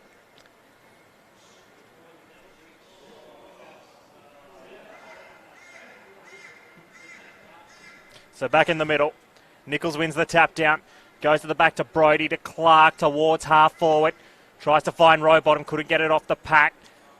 Going in there, Hards McLennan, Rowbottom, he goes towards goal. Is that touched? Yes, it is eventually. It's over the line and it's one behind. So first score of the turn for the Swans is a point. 17 the margin, 8-8 to 6-3. Suns bring you back in. Once again, they're just going to wait for the right option to present itself before they do anything with the ball. It's with Heron in the back pocket. Another chipping pass. Connor Nutting makes that pass look a lot better than it was. Puts the skates on. He kicks it long down the line. Now King, spoiled from him. It's taken by Foot. Foot inside 50. McLean drags it down for the Swannies. It's going to end up in the hands of Ryan Clark. Now over to Rose, to Rowbottom. Rowbottom on the left foot under a lot of pressure, and he's barely kept that in. No, he hasn't at all. It's out of bounds on the full. Free kick will go to the Gold Coast Suns, and James Rowbottom not quite being able to finish there under some extreme pressure as the ball's stuck in the donut stand. No, it's not. It's just over the fence. So Shear, his defensive back pocket. The Suns have really risen their pressure stakes this afternoon. In the first quarter, that probably would have been a goal. But they're rising to the occasion, and Sydney got to go with them, you'd have to say. Leslie short. You'll find Shear. There's not too much movement up ahead of the football, so he's just going to saunter around, and it's a clever kick to Archie. Now, what's the next option? It's a quick hand pass, and they can go through the wing position. If they can keep it in, they can't. It's out of play, and it'll be a free kick to Sydney. Right on the interchange gates, and it's going to be taken by Reynolds. He'll send it right back from whence it came. Harry Reynolds inside 50. All Suns, though. They should have read it beautifully. It was a nice mark taken there by Jack Leslie. He comes now to Will Brodie, right half back. So the Swans, who were moving the ball beautifully inside 50, now they're just bombing it up, and the Swans are reading it a little bit too easily. It's going to come down the commentary wing now. Nichols the target. Reynolds flew high for the Swans in front. Well done by King, who came back inboard. Got the handball away, but it was cut off there by Roseby. Kicks it inside the centre square. Under a lot of pressure was Paul. Got the handball away. Clark back inboard. He lowers the eyes. Nice chip pass onto the lead. It's a nice mark taken. Well, he basically had to swallow that one. And it's going to be a shot at goal from about 35 metres out directly in front to Harry McLean. That was much better from the Swans there, just to get it through the middle of the ground. I've actually liked McLean's game as it's gone along. He's moving pretty well. He hasn't necessarily had the reward on the scoreboard, but he's certainly presenting, and that's all you can do sometimes as a key forward. From directly in front, he lets go from about 40, makes the goal umpire work a little, but it's through the middle. Swans answer and bring it back to within 11 points. The Suns 8-8-56 to the Swannies 7-3-45. We've played just over 10 minutes of the third quarter on NEAFL TV through our broadcast partner Bar TV. Yeah, that was much better from Sydney. When they do get some clean ball going, it looks very good for them in the terms of the way they move the ball. The Suns, since late in that opening term, they've done well to chop it up, but they've got to be very conscious as well that whilst they are a very fit team, you wouldn't necessarily want to hope that they fire their best shot and can't maintain it and let this Sydney side get back on top, because they are experienced, they are very good at this NEAFL level. They've got a game plan that certainly works, and it's a system that's carried throughout the entire club. So back in the middle, Nichols wins the tap down.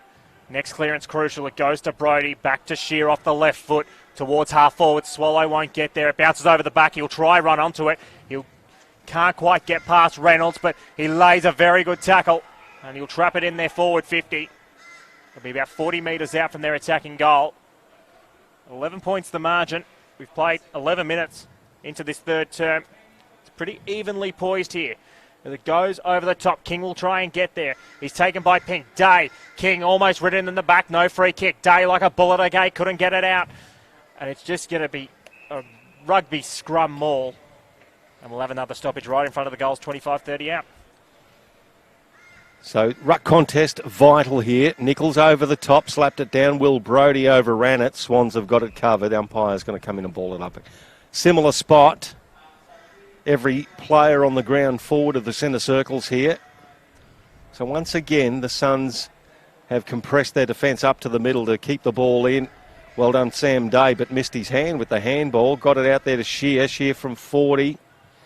Kicks it to a dangerous spot. King versus Pink. It's out of bounds on the full. So Toby Pink will get the free kick in the back pocket for the Sydney Swans. So Pink,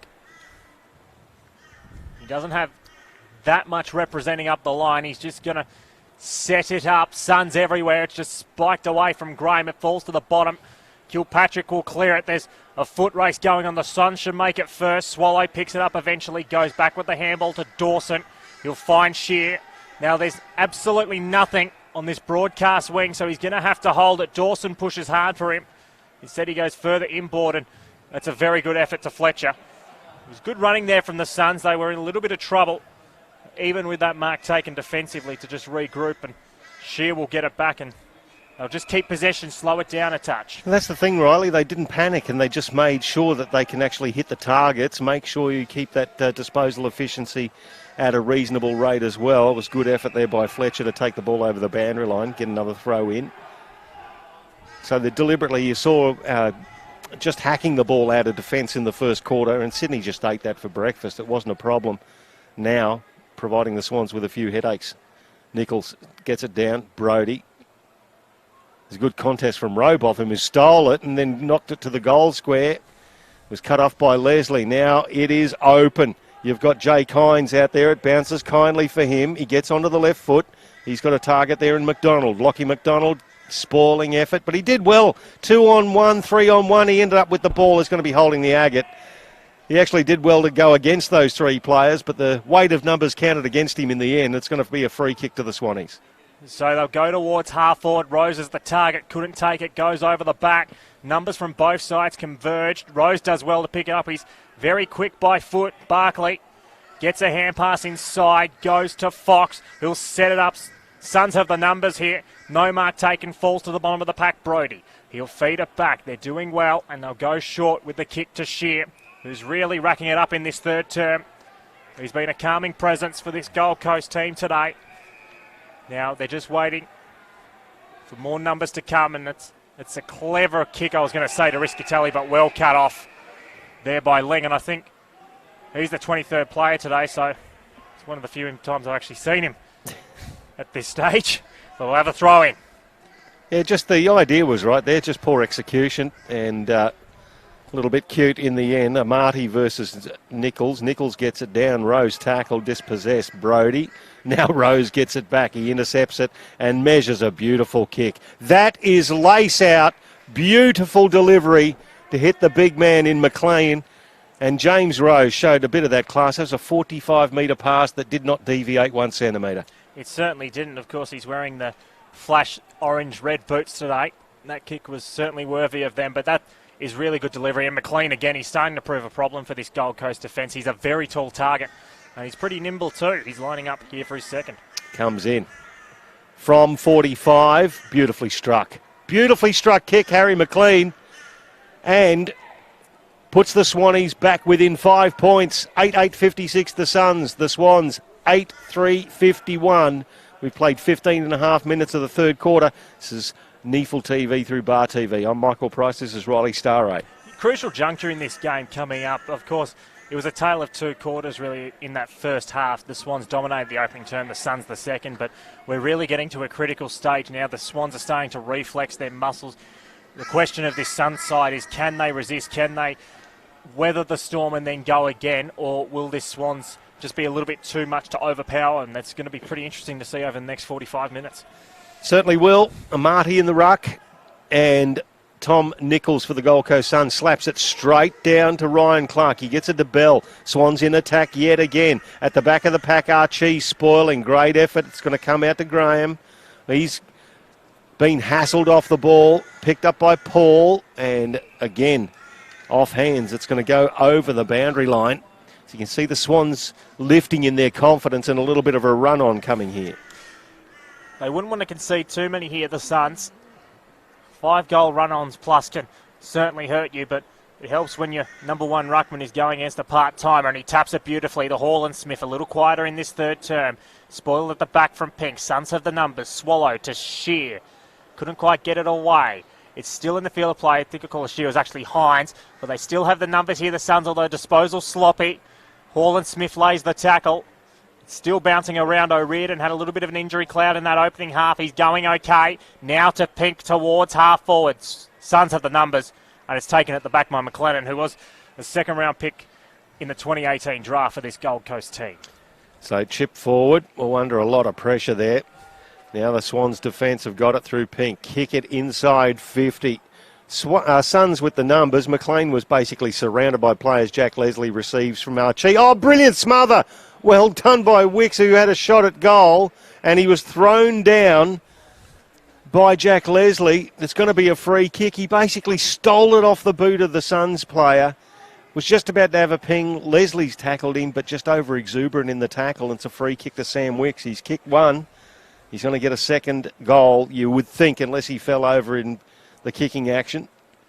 Well, you've seen Matthew Richardson miss from there a couple of times in his illustrious career, so I wouldn't call it yet, but that was like a thief in the night there. That was brilliant work there from Wicks, and he certainly should kick it and put them back in front. Another Academy product, Sam Wicks. Bangs it through, not a problem in the world. The Sydney Swans back in front after they trailed by 12 points at half-time. It is 9-3-57 to the Suns, 8-8-56, a one-point ball game after 19 minutes of the third quarter. Harry McLean, I know we've mentioned him a couple of times. He wasn't necessarily involved in that play, but he really started this run on for this Swans team with his presentation. Now these Swans forwards are starting to get re-involved again. You see Samuel Wicks, he was busy in that opening term, quiet in that second. He's starting to get involved. Roe Bonton, we've seen him get the ball a couple of times. James Rose, he's pushed forward as well. A lot of these academy products for the Swans, they're small mid-forward types, and they're starting to buzz around and cause a real problem for this Gold Coast defence. The Gold Coast really need to stop this run of momentum and get the game back on their terms. So back in the middle, Rucks go at it. Cameron wins it down decisively. Fox couldn't get it, so it falls consequently to Brodie. Its hand pass wasn't great. It falls to the back, and it goes the way of Clark. He feeds it across to Wicks, to O'Riordan, towards half forward. Suns everywhere here. It goes over Amati. Can he be dangerous? He's had almost moments today. He tries to take one on. Gets a hand pass out. That was well done from him. It's fed inside. They're starting to converge and squeeze here, the Gold Coast. And they'll just be happy to keep it at a stoppage, and it'll be about 30 metres out, directly in front of the Swans' goal. So once again, that clearance work, and it's got it inside 50 quickly. Nichols got it down to Hall Smith, who scrubs it out of defensive 50. Well done to the Swans player. And McKellar provided the contest and kept the ball in that area. He was protesting for a free kick. Now the ball was called out, but now it's left in. It goes to the centre line, and it's a goal. Now, there was a whistle on play there. I think it was advantage for the hold. Oh, gee, oh whiz. The whistle on play, and it just went through the outer side, and another goal for the Sydney Swans. Good effort there. See, it was from the young man in Roseby who's kicked that one. But gee whiz. Confusing whistle on play there. Swannies now 7 points in front, 10-3-63 to 8-8-56. It certainly was a little bit of a confusing whistle, but I'm just looking around at this Gold Coast team. You did mention, and we talked about it briefly in that second term, they do have their more experienced campaigners out there this afternoon, like Sam Day, Riscatelli, Andrew Swallow, who, of course, is in a coaching position. These leaders need to start standing up in this third term, get these younger chargers just to stem the tide and keep them in this game. They wouldn't want to give it up in a 20-minute patch. No, just having a look and see where some of these guys are playing. In defence, it's very interesting for the Gold Coast at the moment. They're under siege. Darcy Cameron tried to get it out. There's Will Brodie to the run of Archie. Handball forward now. What's going to happen? It goes inside 50 from Hall and Smith at the back of the pack. Corbett couldn't quite take it. Fitzroy Greenwell from the boundary line. Chips it to the top of the square. Overcooks the kick a little bit, and it's going to go over the boundary line. He had an option there in Connor Nutting that was just at the top of the square, but he overcooked that part of the kick, and it was going to be a throw in the left forward pocket. The player down there is Harry Reynolds, is it? It is. It's not the first time he's been down today either. He could be struggling to get through this game. Cameron won the tap down. Swans have the numbers. Bell will clear it, and it'll be a foot race towards the wing. Dawson leads it, but Rose is no slouch at all. He keeps it in and almost struggled to completely kick that. It's gone out of play, and we'll have a throw in right in front of the interchange gates. So we've played 22 minutes into this third term.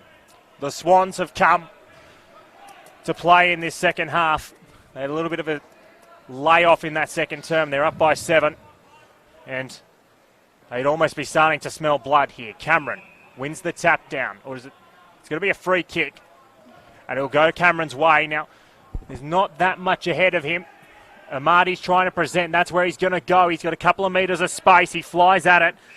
He's got the free kick, and he's going to be about 65 metres out. It's not the first time he's flown at something today and been taken to the chop. He's worked hard. It's been an almost day for him. He sends it long, but it's a terrible kick. And the Suns will repel, and Archie kicks it away. Archie looking for a short pass. Day presents beautifully. Hall and Smith did well. Handball over the top to King, back to Day. Day semi-smothered as he got the kick away. Barkley now, handball to Stoddart.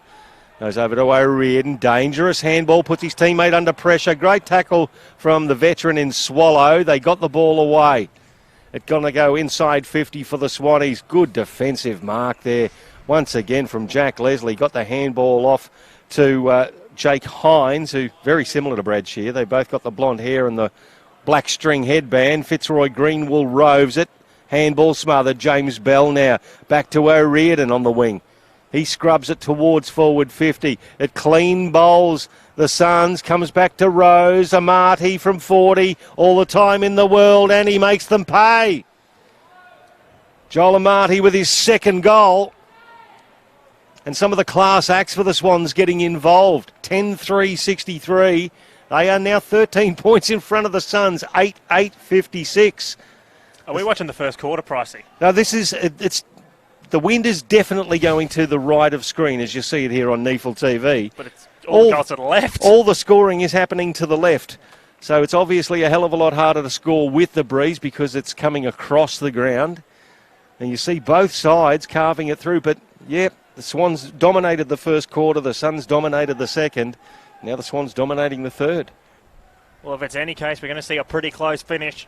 It's an evenly poised game here at Metricon. Swans do have all the momentum, but the Suns are certainly in it. They're going to want to stem the tide pretty quickly.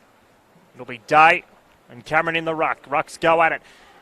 Day won it down that time. Bell gets the clearance though towards half forward. Huge pack of players. No mark taken there from Wicks. It's hand passed off. Trying to get it was Dawson. He couldn't quite. Row bottom. He's starting to prove prominent again. He'll send it forward. Rose is the target. Almost took it that time. The Suns' defence is under siege here. They just want three-quarter time. Hall and Smith over the top. They've got a run on with Archie. Now, where does he go next? He goes over the top to the Academy product in Gilmore. He'll go short down the line to Corbett. He can play on quickly. He's got King Long. He's in a 1-on-2. He's got to do well to stop it. No mark taken. Well done there, though, from the Swans and O'Riordan. And they can repel with some gusto down the other way of the ground. Oh, well done to O'Riordan. Got it back to Stoddart. Now out to Robbie Fox. That's a good kick. Well taken there by Matthew Ling on the logo on the Nerang River side. He plays on. Chip pass. And he's going to hit their foot. He's under a lot of pressure. Now the Swans get it back. Now the free kick's going to go back to foot.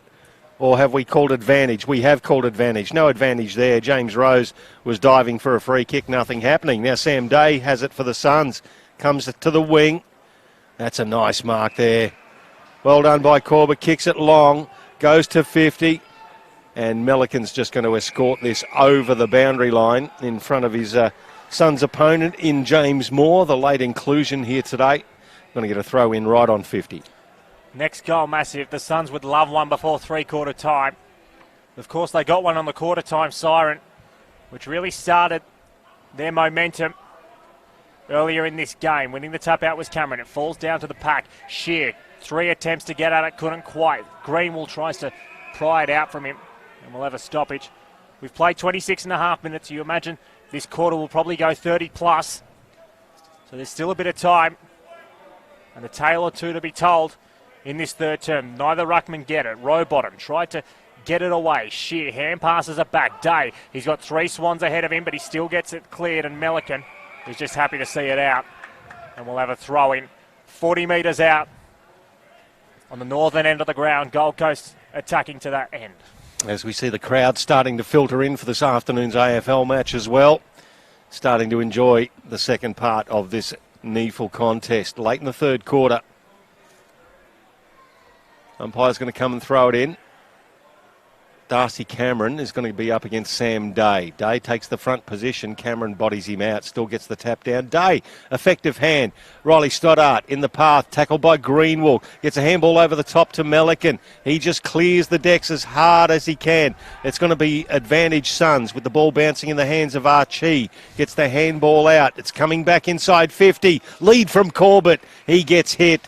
And that's a good pass. Corbett's going to have another ping at goal from 50 metres. They desperately need this one to stem the tide. They certainly do. Of course, he kicked it from a similar distance, tighter angle at the quarter-time siren, so I'm not going to put it beyond him. He's had a really good game today. Had a great game, and this has got the win behind it as well. So Corbett from the 50. Gee, that's post height. That's a beautiful kick, and it hits the post. Really good kick. Just floated across with that breeze, one behind. So it's only 1-1 to the Suns in this third quarter. 8-9-57. They trail the Swannies by 2 goals exactly, 11-3-69. So the kick in from O'Riordan. He'll just send it long. A lot of numbers. Cameron, though, went uncontested. The Suns have set up well behind the footy, so there's nowhere long to go. So it's just short to Amati. It was a bump ball. He's now under pressure and he's taken out. That should be holding the ball, really. Leslie just escorted him out. It was smart by Amati to try and lean it that way, but I don't necessarily like that interpretation when a player has forever and is just allowed to be tackled out of the boundary. No harm done. A little bit of extra chili put on that too, but Jack Leslie, he really enjoyed that tackle. Throw in, I agree with you too, Riley, by the way. Comes down now to Clark. He's played well today, gets it inside the foot, looping handball over the top. Via House. Now it comes to Toby Pink. Good handball to Stoddart. He's going to put on the pace and then look for a target. It was a good pass, good body work there too. And a great snapping goal from the Swannies. That was a great bit of play. Having a look at Kyle McKellar, the Swans Academy.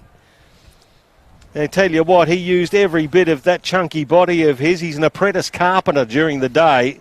He works hard.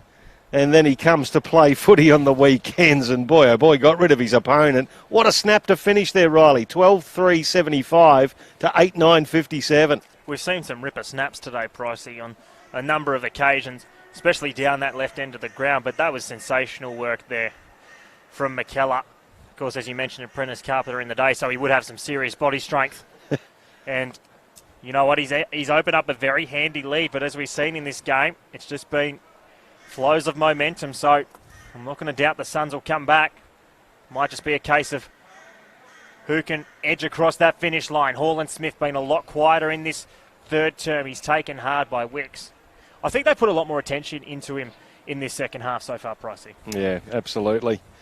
Look, it's been a very, very swaying contest. You've got one side or the other with the momentum and basically the scoring opportunities after that as it's kicked inside 50 for the Suns. It's going to be rejected again by the Swans. They're doing beautifully their defence. Brad Shear has the drop and takes the mark. Just got his opponent under the ball, but again used the body strength to get to the drop of the ball. Now he's going to kick it in the path of Day. Nichols drops in the hole, rove by Connor Nutting, who has a impossible snap. It was a pretty good attempt. One behind. 8-10-58 to 12-3-75. Now 17 points the margin in favour of the Swannies. That scoreboard tells a big story, of course. When the Suns dominated, they didn't necessarily take all of their opportunities. And the Swans, they certainly have this corner. Reynolds has got it in the back pocket. He's been in the wars today. 6 goals, 1 for the Swannies in this quarter. Well, when you compare that to the Suns, it's just incredible efficiency up forward from this Sydney outfit. We've played over 31 minutes, almost 31 and a half gone into this third term as it goes down towards the wing. Now, there's a lot of numbers. No mark taken from McLean. It goes towards the back of the pack, and we'll see it out of play. Yeah, you were right, Riley. Really wasteful in the second quarter, the Gold Coast Suns. They kicked 5 goals, 6. The Swans in this quarter, 6 goals, 1. So after matching their 5 goals, 1 in the first quarter. So they've really stepped on the gas in this third quarter. Hall Smith now, just a sky ball inside 50. The siren goes before it comes down. And that makes the Swans in the lead by 17 points at three-quarter time. That's after they trailed by 12 points at half-time, but they led by 17 points at quarter time. So it's been 2 29-point turnarounds in each quarter. So it's definitely the scoring end to the left of screen here on NEAFL TV. Going to the right. Exactly right. But we're looking forward to a really good last quarter here. The Swans leading the Suns by 17 points. We'll be back to see who takes out the chocolates after this break on NEAFL TV through our broadcast partner, Bar TV.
Welcome back to Carrara on the Gold Coast, the home ground of the Gold Coast Suns, and they are hosting the Sydney Swans here in NEAFL TV for round 2. At three-quarter time, it was the Sydney Swans 12-3-75 to the Suns 8-10-58. The Swans trailed by 2 goals at halftime, yet they led by 17 points at quarter time. 2 29-point turnarounds in the quarter time breaks, half-time and three-quarter time breaks. Michael Price and Riley Staraj to call all of your action, and Riley's going to get you kicked off for the final term here on NEAFL TV. Massive final term coming up here, and that was rather anticlimactic, Pricey. Oh, you see, you get the drama timed beautifully, and then all of a sudden they can't bounce it straight.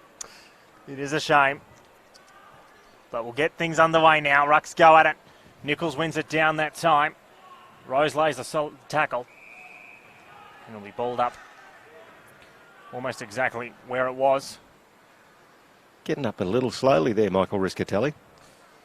Getting a little more senior in age, but he's still a quality player. Clark tries to get it away, falls to Shears. It's hand passed away from Brody. Dawson towards half forward. Not really much going on there for the Suns, and he'll go out of play.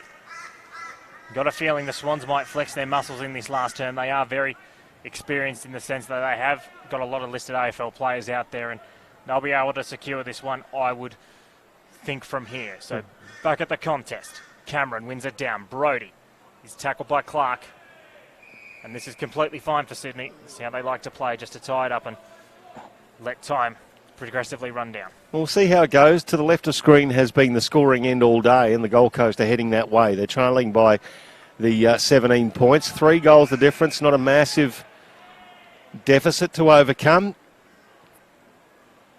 But we'll see how they go. Umpire throws it up this time. Darcy Cameron. James Rose goes in, keeps a hold of the ball, Shear on top of him, get a ball up, and the 4th stoppage in the space of about 5 square metres in the last 30 seconds. So desperate to get it moving on both sides, I would have thought. Nichols into the path of Brody. He hooks it back around. Nutting back with the flight of the ball. Greenwell front and centre. Got the handball out, but to nobody in particular. It's hacked forward now for Sydney. Under a lot of pressure. That's a really talented kick there from Sam Wicks. He saw Darcy Cameron at the corner of his eye and hit the big man at right half back. He's had a lot of good moments this afternoon, Wicks. He's been very clean by foot. So Cameron, he'll send it long. McLean, the target. Spoil at the back there from Graham. Row bottom. Couldn't really get it away. Wicks again. O'Riordan, send it forward. Kilpatrick couldn't quite get it. Yows falls to Archie. They're under pressure here. Amati almost laid the tackle, but it falls out to Brody. It goes to half forward. One-on-one contest coming up. Big spoil at the back from Pink. Fitzroy Greenwell keeps it in play. Day keeps it in play, but is dispossessed. The Swans will go straight down the line, and will that pitch in? It still will. It actually run on. Dawson now to row bottom, and it's going to be a foot race. This could bounce. This is heading towards goal. Here it goes. Is it going to run? Oh, he's kicked it from 65 metres out. What a kick from James Rowbottom. His goals today have been quite frankly extraordinary, and that just bounced and bounced and bounced, and that is huge. Now, I'm gonna say he meant that, because that was under enormous pressure. He knew there was nobody in front of him, so he just hoiked it at the goal face. Just at the goal face. It was that's a pretty broad brief, but it just kept rolling and rolling and rolling. Under a lot of pressure. Very impressive young man, James Rowbottom. The Sydney Swans have found yet another good one. As we say, came from the Oakley Chargers. He's a second-round draft pick from last year. And he extends their lead. That's 23 points a game, high 23-point lead for the Sydney Swans. 4 minutes gone in the final term on NEAFL TV. Darcy Cameron slaps it down. George Holland-Smith comes in, gets it over the top to Fletcher. He kicks it back into the centre of the ground. Darcy Cameron now. Rose getting more involved. It comes out to James Bell. He's pressured. Shear tackles him, so he gets back to Rowbottom, gets around Archie too easily, and then slots it beautifully to Ryan Clark. He kept running, did McKellar. Drops it at the feet of Amati. Then McKellar from 45. McKellar, one behind. That could have killed it right there and then. if it's not all done already. 4 goals straight the margin now, and the Swans looking like they're just putting the pedal down. The Suns have to be careful here. Time is going to start playing a factor, especially when they're 4 goals down. They would want to start getting a wriggle on soon. Dawson got the kick in. Cameron couldn't take the mark. It falls to Fox. Now he goes back to Clark. He goes towards the middle of the ground. They're just really starting to queue up here. They're starting to flex their muscles here, Sydney.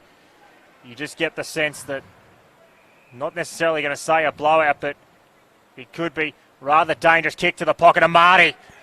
Well, he's led hard all afternoon. It's one of the few times he's got a few metres of space, and this is going to be a tough shot from the pocket. Yeah, it's a tough shot, but great patience from Matthew Ling, who basically waited and waited until he saw the best lead. Here's Amati. Amati, he snaps it, and he kicks it. It's a 5-goal margin now, and this is incredibly hard for the Gold Coast Suns. It's been a brilliant second half from the Sydney Swans, and they've got a 5-goal lead to the good to show for it. 14-4-88 to 8-10-58.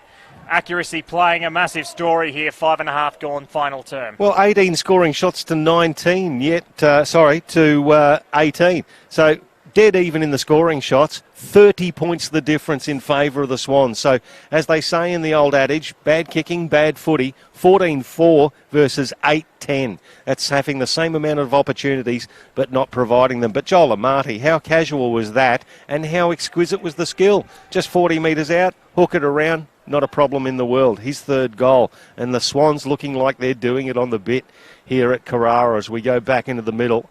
It's Nichols, basically uncontested, gets it back from Hall and Smith and then hooks it towards half forward.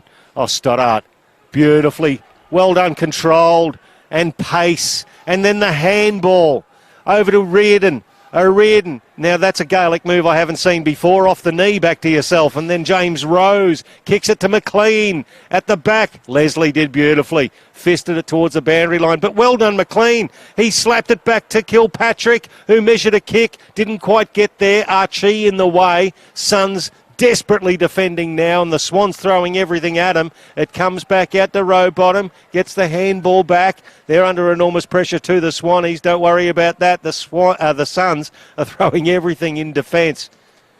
They certainly are, but they've got to throw a bit more than in defence. They've got to start scoring. Wicks will send it forward. Nichols sort of half taps it to himself. It's cleared away, and it's going to be a foot race, but once again they just bomb it out. And Stoddart, who's a very likely type, probably needs to put on a few more kilos, but once he does, he's going to be a prominent player for the Sydney Swans. Sends it forward. That's a good mark. That is a brilliant mark, and it's McLean again. This second half has been sensational, Michael Price. And what a target he's been too. He doesn't need much room at all. Jack Leslie is absolutely no slouch whatsoever when it comes to defensive efforts and a big body. But Harry McLean got in front of him and just clunked that. Good set of mitts and well protected body-wise as well. So McLean, he's going to have to kick it from about 50 metres out.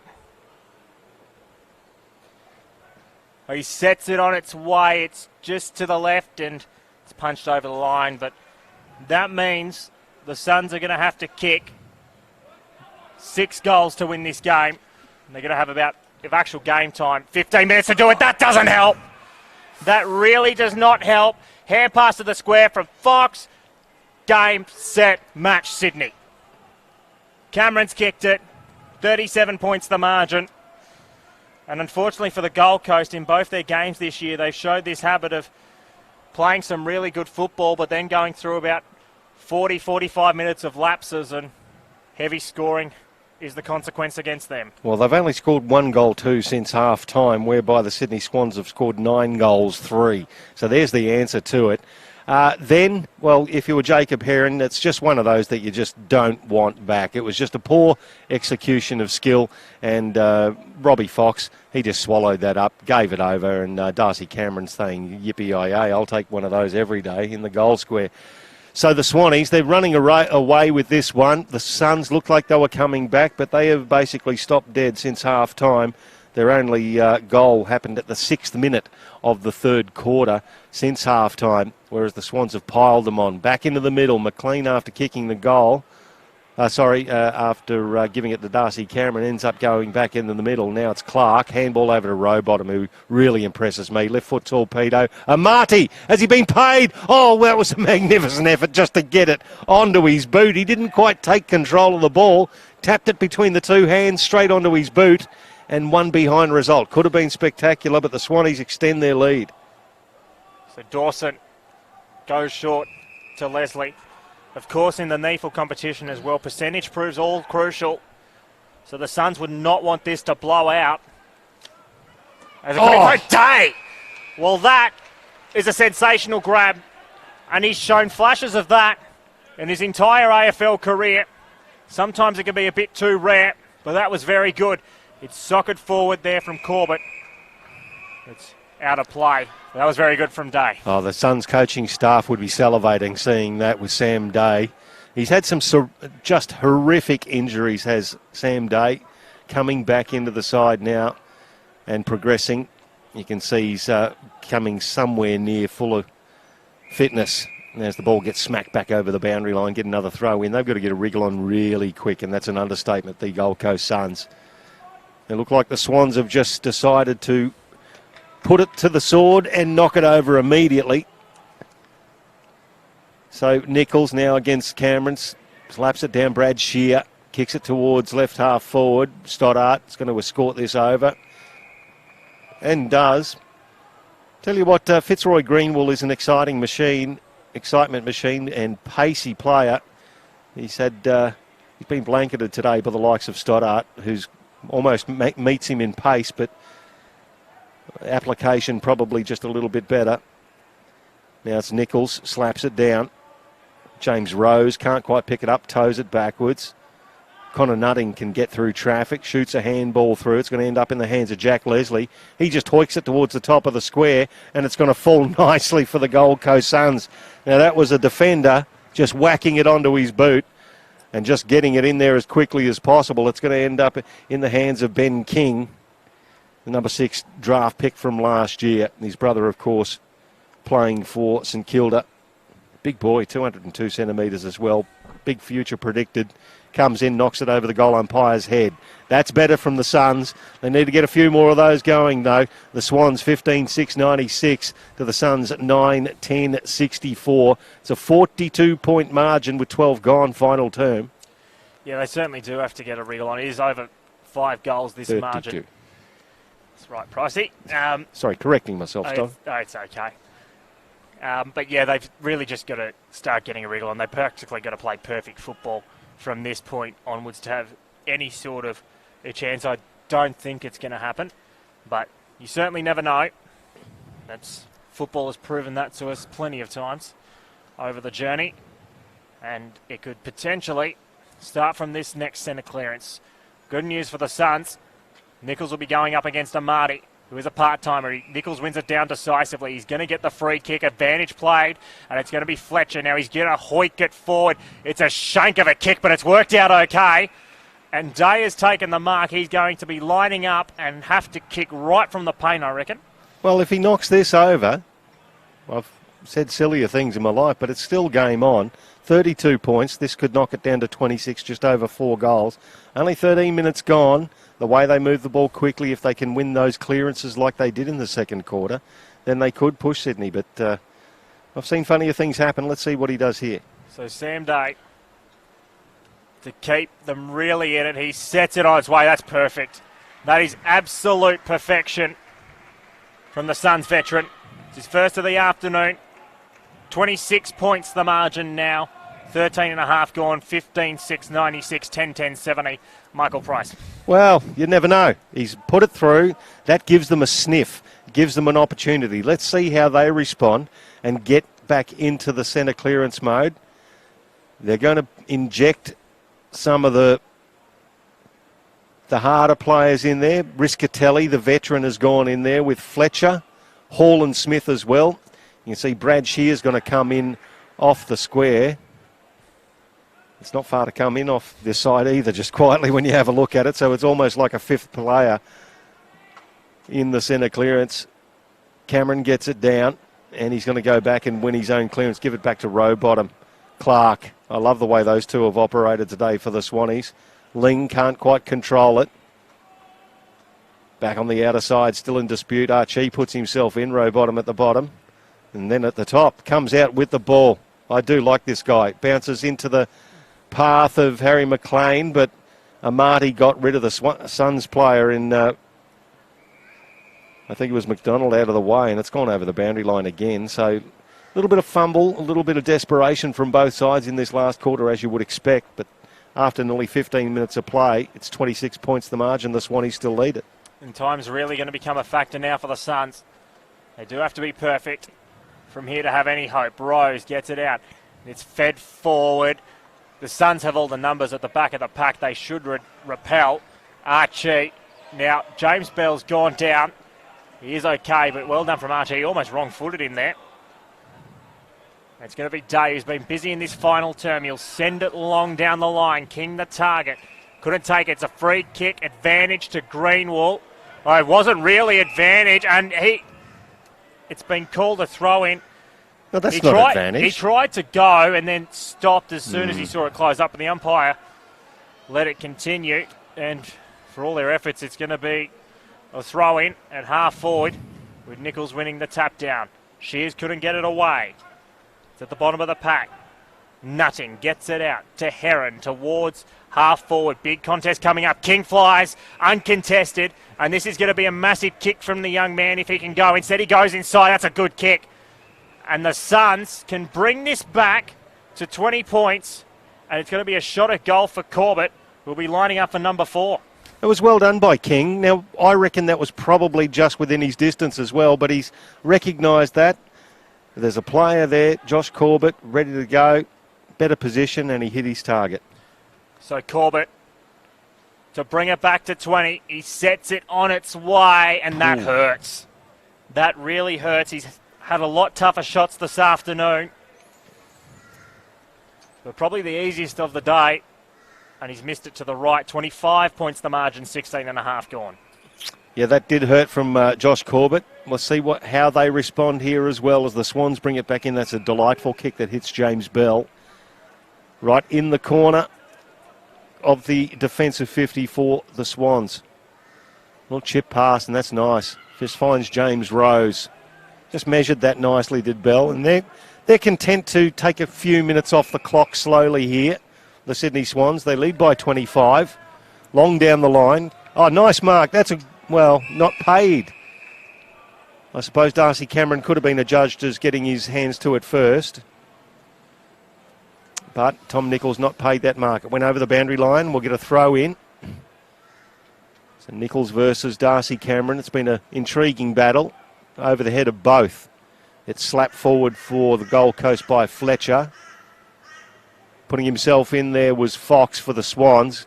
Loops a handball over the top. Brodie gets there first for the Suns. Gives it to Nichols. That's a throw. Didn't happen. Fitzroy Greenwall. Now he puts on the skates. He only moves at one pace, and that is 100 k's an hour. Kicks it inside 50. Well row front and centre there from Moore. Has a ping and kicks it out of bounds on the full. No, one behind. Had a couple of other options there too, so they're peppering, but they need to do more than that.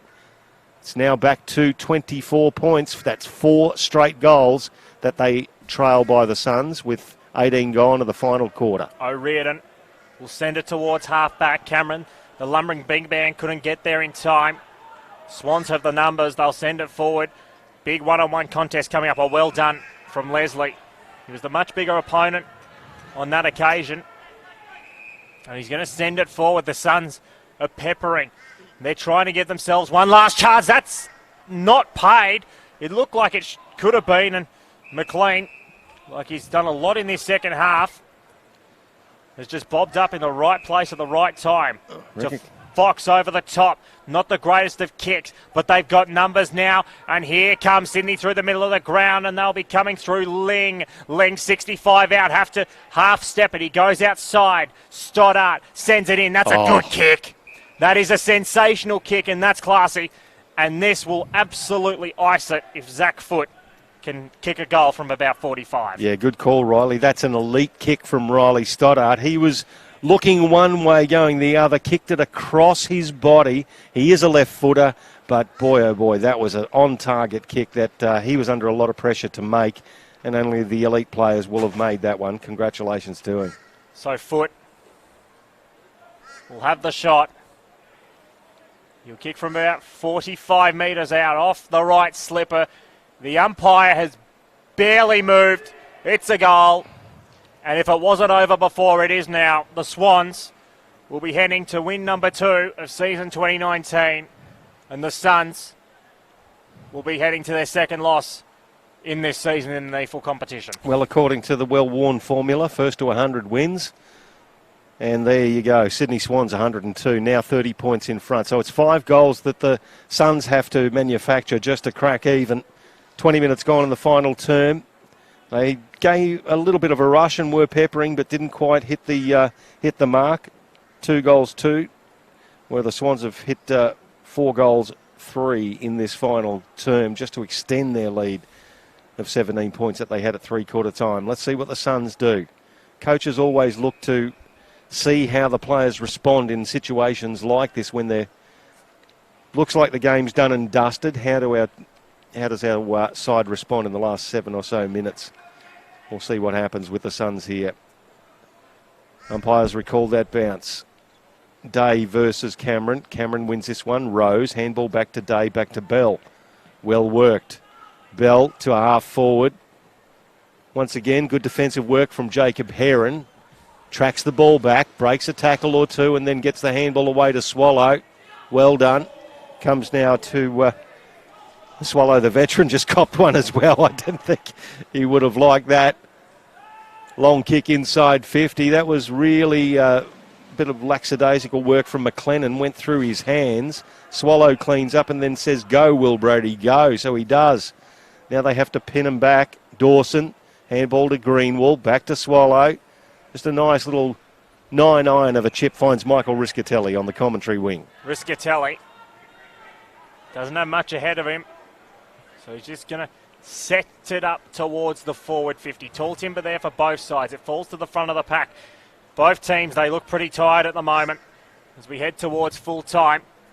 Almost a mark there to Hines, and it's out of play. We've played almost 22 minutes here into this final term. It's a 30-point margin. Swans, for all money, look like they're going. It's ahead for victory number 2 of the year, and same old story in the NEAFL competition for them. They are going to be a contender. George Hall-and-Smith, there's a free kick. It is going Hall-and-Smith's way for a hold. He had a ripping first half. He had 20 disposals to half-time. They really tightened up on him, didn't they? James Bell in particular. They certainly have. So Hall-and-Smith from left half back measures a pass, but kicks it straight down the throat of Colin O'Riordan, who read that beautifully. Handball now to James Rose, who's got better as the game goes longer. He kicks it long towards half forward, and it's smashed away in defence. Good work there from Caleb Graham. Over the boundary line, we'll get a throw in at right half forward for the Swannies. So for reference, he had 20 to half-time, George Hall-and-Smith. He's been held to, while still reasonable numbers, he's only had 11 in this second half. So he's still worked hard. He's still got 31 for the game, but nowhere near the influence he had to half-time. Brody was tackled, and Marty too. And we'll have a stoppage right in front of us here of the commentary position. We've ticked over 23 minutes into this final term. Nichols, Rose is taken away. Fletcher gets it forward.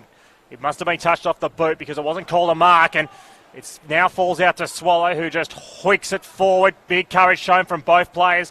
Nutting and Clark couldn't quite get there.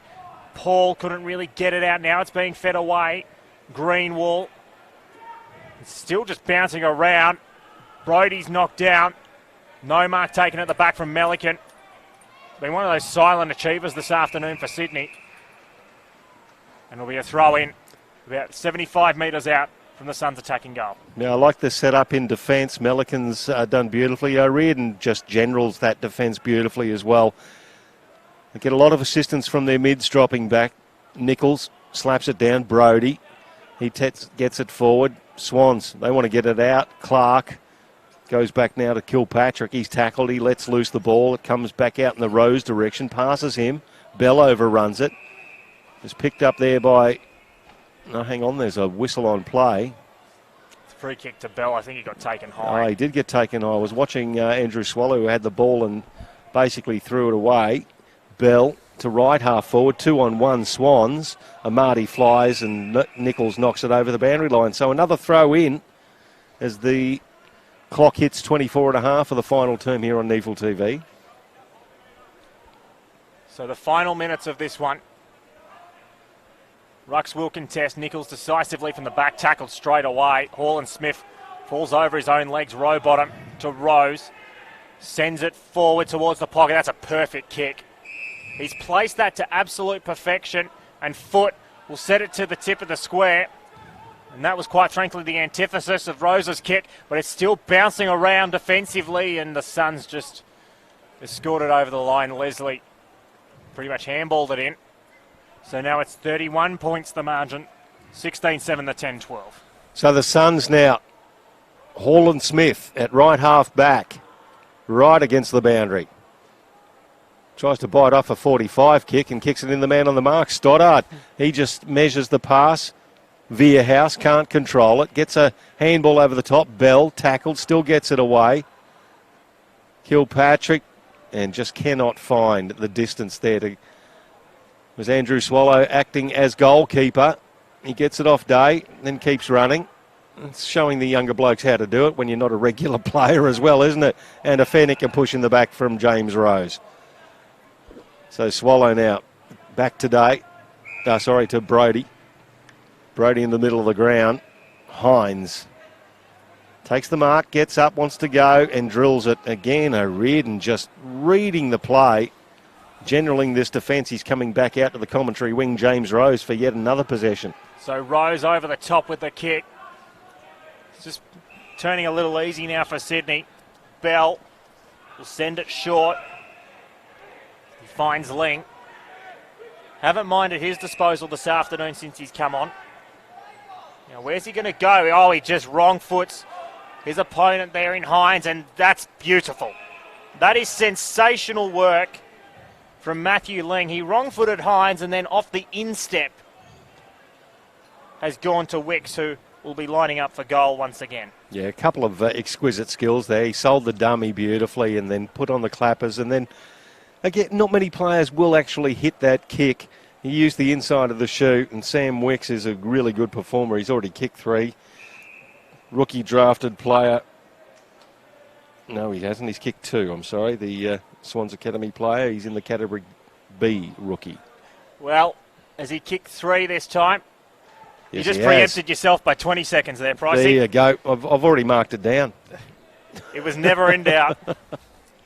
It's another goal for Sydney, 37 points. And whilst the Suns, they have played hard, considering Sydney's dominance for 3/4 of this game, they certainly deserve this victory, and probably by about this margin, maybe a bit less because the Suns have fought hard, but it's certainly a deserved victory for them coming up as we tick towards 28 minutes. Absolutely. They have proven time and time again in this NEAFL competition that they are at the pointy end. Professionalism, all of the young academy members that come through, they mix with their players.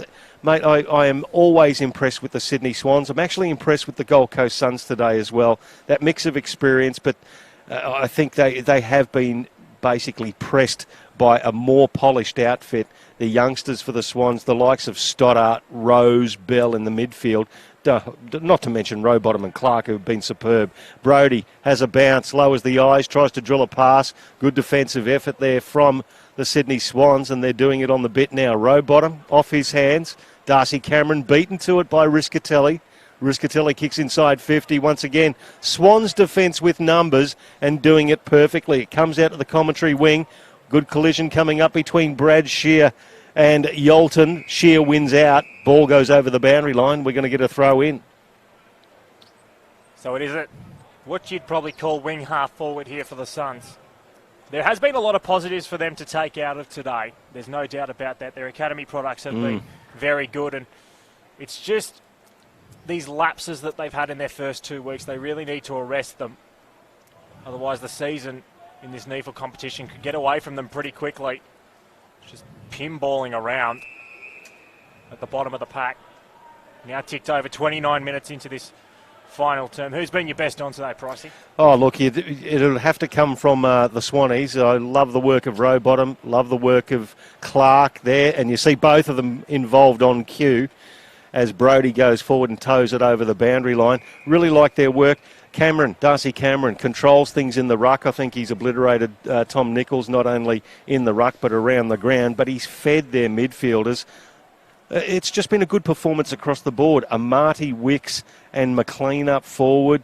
Rowbottom and Clark are the ones that really stick out in my eyes with Riley Stoddart.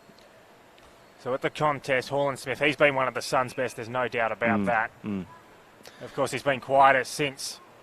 The Suns have had contributors as well. I've really enjoyed the game of Heron at back. He's really tried hard, but it's been a bit of a battle for them. As we see, a really nice mark taken by Caleb Graham. Just caught one over the melon by McLean.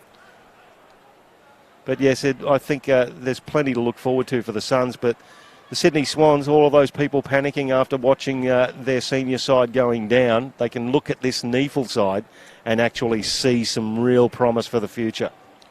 So that kick has gone about 20 metres high and 2 metres forward.